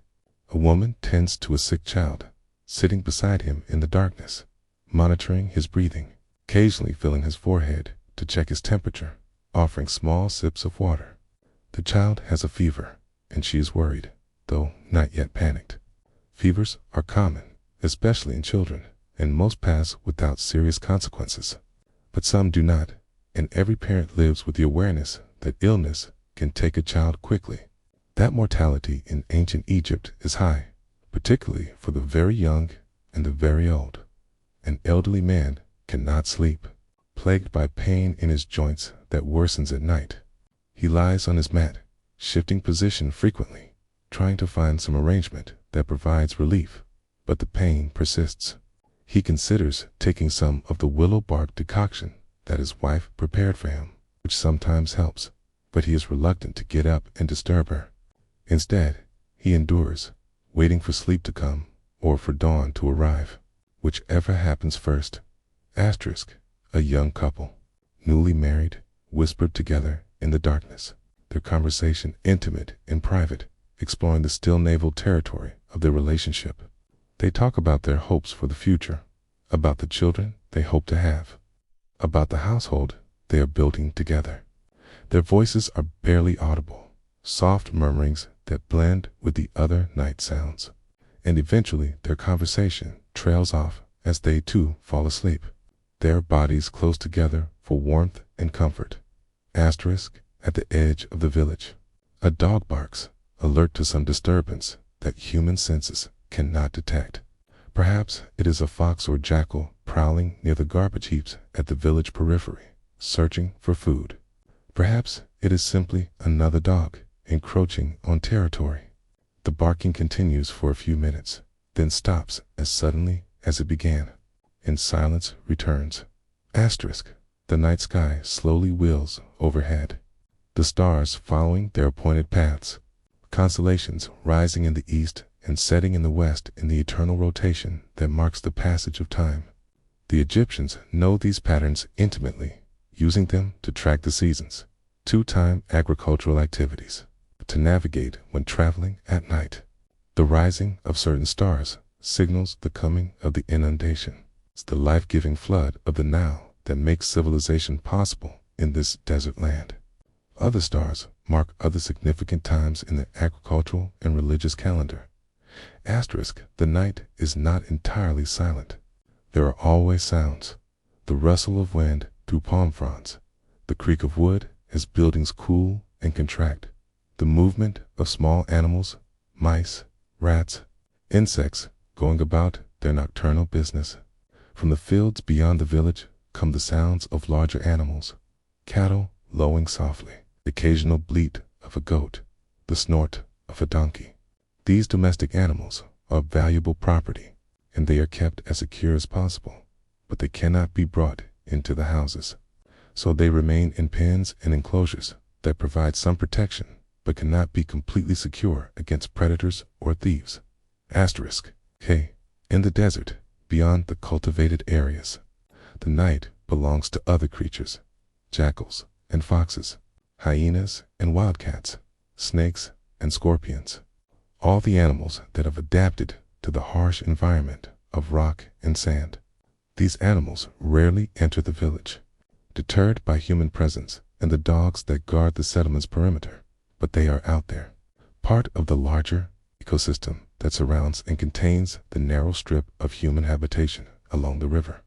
Asterisk. Kenya itself continues its eternal flow northward toward the delta and the sea. At night, the river is dark and mysterious, its surface reflecting the stars, its depths unknowable.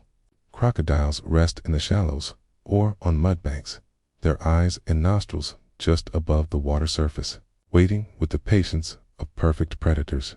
Hippopotamuses move through the reeds and papyrus stands, grazing on the lush vegetation, their massive bodies capable of crushing a boat or killing a human with casual ease. The Nile provides life to Egypt, but it also contains dangers that must be respected. Asterisk. Inside Kimwaset's house, the night passes without incident. The family sleeps undisturbed, their bodies recovering from the day's exertions, their minds processing experiences and consolidating memories through dreams that will be mostly forgotten by morning. The house itself settles into the coolness, the mud brick walls releasing the day's accumulated heat slowly, the wooden beams and palm frond ceiling contracting slightly with creaks and pops that are familiar and unremarkable. Asterisk. Time moves differently in sleep than in waking. Hours pass in what seems like moments, or moments stretch into what feels like hours.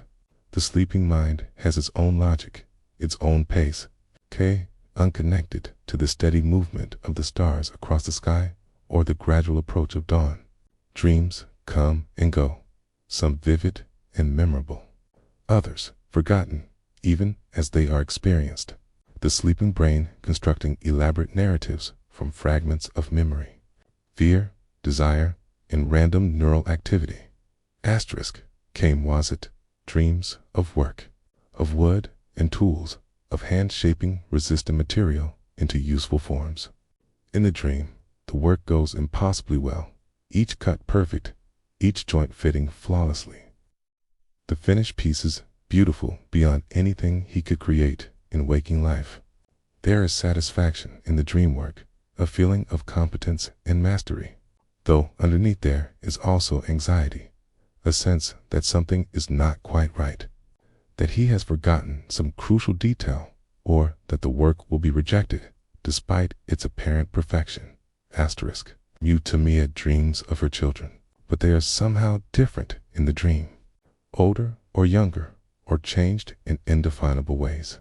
She is caring for them, but also searching for them, never quite able to gather them all in one place, always aware that one is missing or in danger. The dream has the quality of anxiety dreams. Here, the dreamer is trying to accomplish something, but obstacles constantly arise, where effort is expended, but nothing is achieved. She makes small sounds in her sleep, soft murmurs of distress, but not enough to wake her or anyone else. Asterisk. The children's dreams are less accessible, more chaotic. They're still developing brains, creating dream experiences that blend reality and fantasy, memory and imagination, in ways that would make no sense to adult consciousness. Neferate dreams of her doll, which in the dream is alive and speaking, though what it says is unclear even in the dream. Pacer dreams of running, endlessly running through familiar spaces that become strange and distorted, pursued by something unnamed. Amenhotep's dreams are more structured, reflecting his increasing engagement with the adult world of work and responsibility. Dreams in which he is trying to prove his competence, but is constantly tested. The hours before dawn are the coldest of the day. The earth has had all night to radiate away its heat. Hence, The air temperature drops to its minimum just before the sun begins its return. In the desert, this can mean temperatures that are actually cold by any standard. Though in the villages along the Nile, the effect is moderated somewhat by proximity to water and by the thermal mass of buildings and cultivated land. Inside Kamwaz's house, the family sleeps on, though the quality of sleep has changed. The deepest part of the sleep cycle has passed, and they are now in lighter stages. It's closer to the surface of consciousness, more likely to wake from minor disturbances. The sky outside is still dark, but it is the darkness before dawn, rather than the darkness of midnight. A subtle difference that is difficult to define, but recognizable to anyone who has experienced both. The first sign of the coming day. It's not light, but sound. The roosters that live throughout the village begin their morning calls. Their harsh crowing cutting through the silence of the pre-dawn hours. One rooster begins, and others answer, the calls spreading through the settlement like a wave, announcing to all who can hear that another day is beginning, that the sun will soon return, that it is time to prepare for the cycle of activity to begin again. Kamwaz stirs at the sound, his sleeping mind registering the familiar signal that his rest is ending. He does not wake fully immediately, but drifts in the space between sleep and waking, his consciousness gradually organizing itself, memories of who and where he is slowly reassembling. Eventually, his eyes open and he lies still for a moment, oriented toward the east by habit and tradition, waiting to see if he will fall back into sleep or whether waking is inevitable. The decision is made for him by his bladder, which is full again and demanding attention. He sits up slowly, careful not to jar his wife awake, though she is already beginning to stir. Her own internal rhythms bringing her toward wakefulness around this same time every morning. They have been married long enough that their bodies have synchronized in various ways, their sleep cycles and waking times tending to align naturally. Kamwaz stands and makes his way to the courtyard.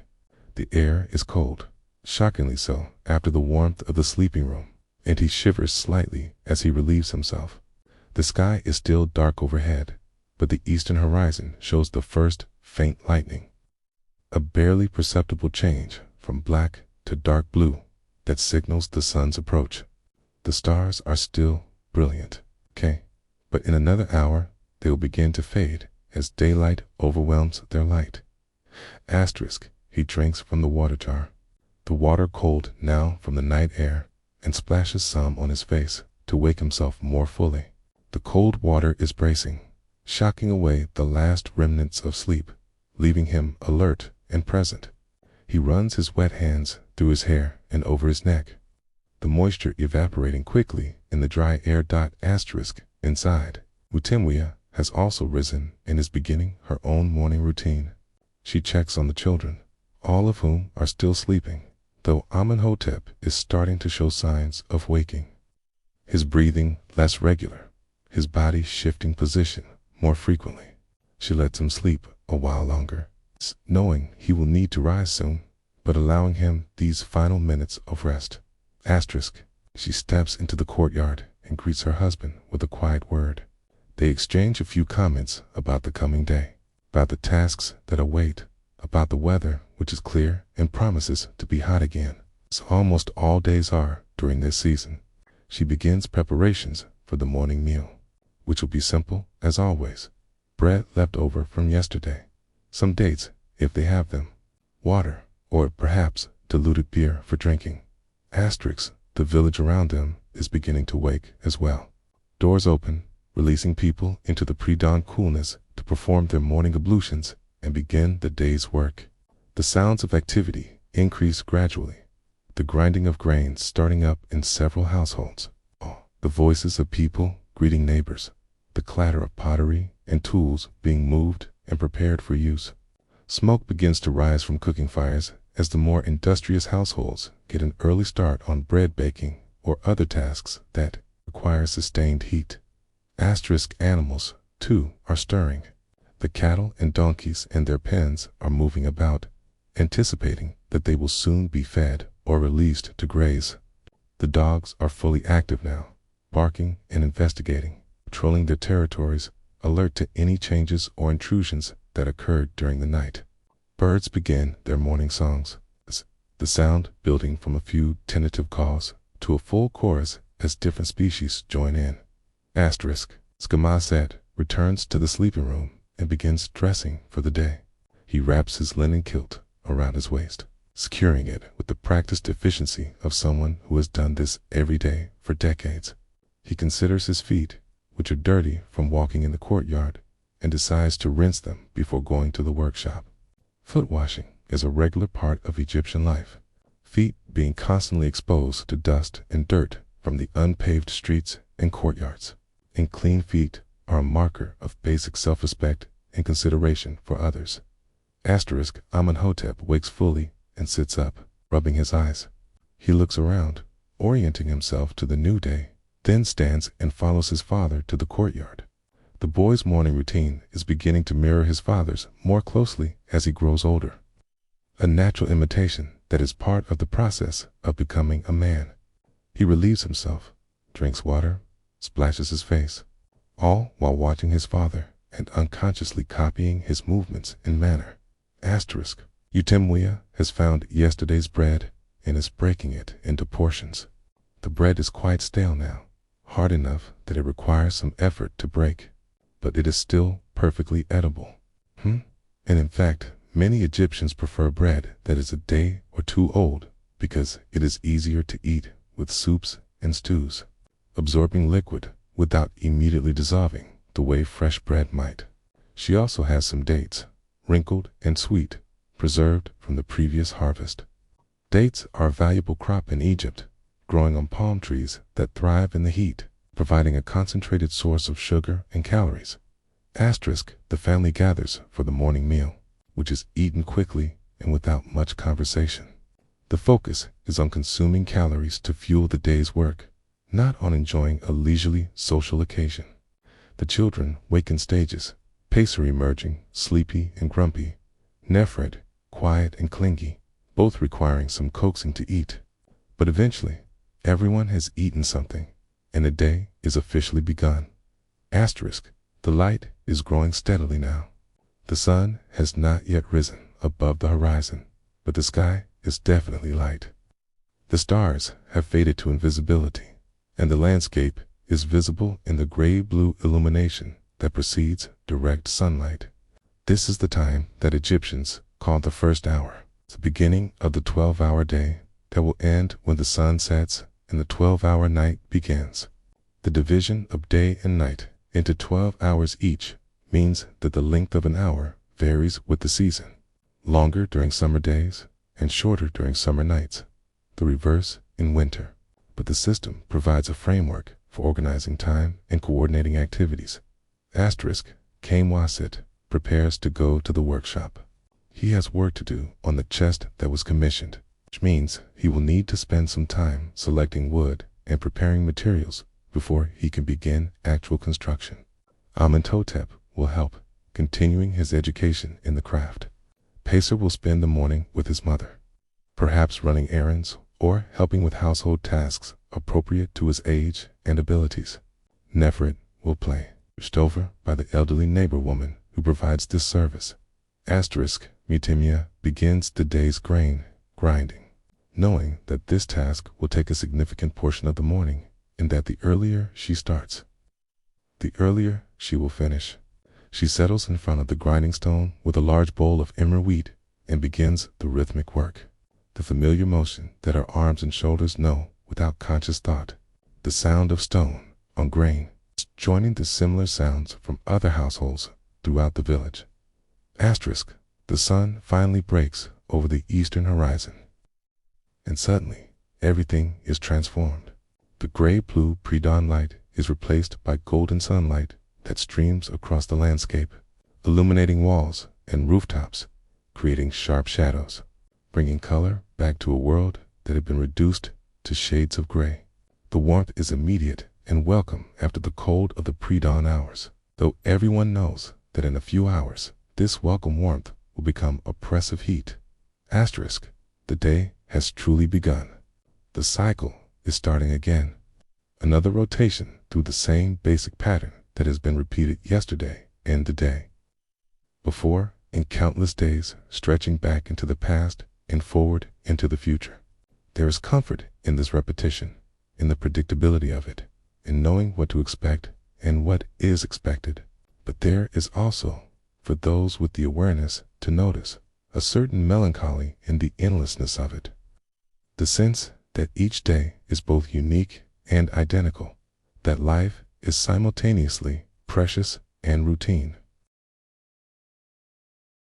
Eventually, the coolness of the night air drives them indoors, and they too settle onto their sleeping mats. Kim Woo-set lies awake for a while, as he often does, his mind reviewing the day and planning for tomorrow. He thinks about the chest he is building, about the steps that remain to complete it, about the customer's expectations and his own standards of craftsmanship. He thinks about the stool he will deliver tomorrow to Thebes, about the journey there and back, about collecting payment and perhaps finding new customers while he is in the city. His thoughts drift to larger contemplations about the nature of life and work. He is 32 years old, past the midpoint of his likely lifespan if he is lucky enough to avoid serious illness or accident. He has practiced his craft for nearly 20 years, and in that time he has made hundreds of objects, furniture and tools and implements, each one a small assertion of human skill and intention against the resistance of raw material and the entropy that constantly threatens to dissolve order into chaos. What will remain of this work? The objects he makes are functional, meant to be used, and use inevitably leads to wear and eventually to destruction. The stool he completed yesterday will likely last 10 or 20 years if it is well cared for, perhaps longer, but eventually it will break or wear out and will be discarded or burned for fuel. Nothing he makes is intended to last forever, and yet the act of making feels important, meaningful, a contribution to the ongoing project of human civilization. He thinks about his son learning the craft, about the knowledge being passed down to another generation, and this provides some comfort. Even if the individual objects are temporary, the knowledge of how to make them persists, transmitted from master to apprentice, from father to son, across generations and centuries. The techniques he uses are essentially the same as those his grandfather used, and his grandfather's grandfather before him, stretching back into a past so distant that its origins are lost in mythology and legend. Discontinuity. This connection to past and future gives meaning to the daily labor that might otherwise seem pointless in its repetitiveness. He is part of something larger than himself, a chain of knowledge and skill that connects him to countless other craftsmen who have lived and died, who have struggled with the same problems, who have felt the same satisfaction when a joint fit perfectly or a finished piece met their standards. These thoughts eventually give way to sleep, consciousness fading as his tired body asserts its need for rest. Mutimya has already fallen asleep beside him, her breathing slow and regular. The children sleep soundly in the next room. The house settles into the quiet of night, joining the rest of the village in a collective pause from activity. The night deepens. The moon, now in a later phase of its cycle, rises later and provides less light than it did a few nights ago. The stars are brilliant, undimmed by any artificial light. The Milky Way, a luminous river across the sky. The village is dark and quiet. Almost everyone asleep, the day's labors ended. Tomorrow's labors not yet begun. In the desert beyond the cultivated lands. Jackals call to each other, their yipping howls carrying across the empty spaces. The Nile flows on, eternal and unchanging in its essential nature, even as its waters are never the same from moment to moment. The great river that has made Egyptian civilization possible for thousands of years continues its journey to the sea, indifferent to the human dramas being played out along its banks. Yet fundamental to all of them, the night passes in silence and darkness. Occasionally, Someone wakes briefly, a child, disturbed by a dream, an adult needing to relieve themselves, an elderly person unable to sleep through the discomfort of aging joints. But these wakings are brief interruptions in the general state of rest. The village sleeps, recovering from the day, preparing for the next. Time moves forward in its inexorable way, marked by the slow rotation of the stars, by the gradual lightening of the eastern sky that signals the approach of another dawn, by the internal clocks of roosters that will soon begin their morning chorus. The cycle is preparing to begin again, identical in structure to today and yesterday and all the days before, yet unique in its particulars, in the specific events and interactions that will give it its own character. The first faint light appears on the eastern horizon. Hours before the sun itself will rise, the village remains asleep, but the stirring has begun, invisible yet real. The biological and celestial rhythms that govern life aligning to bring about another day. Soon the roosters will crow. Soon doors will open and people will emerge. Soon the grinding stones will begin their morning work, and the smoke of cooking fires will rise into the air. The life of KMY and his family will continue, following patterns established over thousands of years. Patterns that feel timeless and unchanging, even though they are actually products of specific historical and environmental circumstances.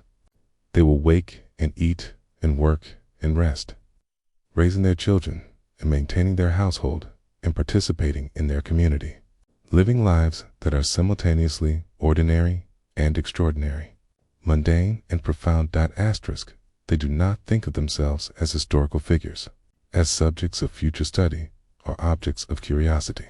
They are simply people living their lives, doing their best to survive and perhaps occasionally to thrive, finding meaning and satisfaction in work and family and the small pleasures that punctuate the routine of existence.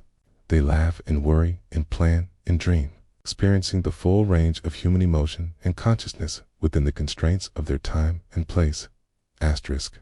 This is what the secret life of ancient Egyptians looked like. It's not the grand monuments and dramatic events that fill history books, but the quiet, repetitive rhythms of daily existence, the grinding of grain and the baking of bread, the shaping of wood and the weaving of cloth, the raising of children and the tending of relationships, the eating and sleeping and waking to do it all again.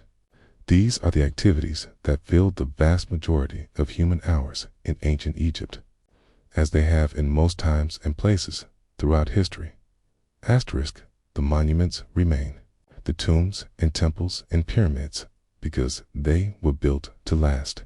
But the daily lives lived in their shadow are equally important, equally worthy of attention and respect. The civilization that produced those monuments was built on the accumulated labor of millions of ordinary people doing ordinary work, day after day, generation after generation, creating the surplus and stability that make greatness possible.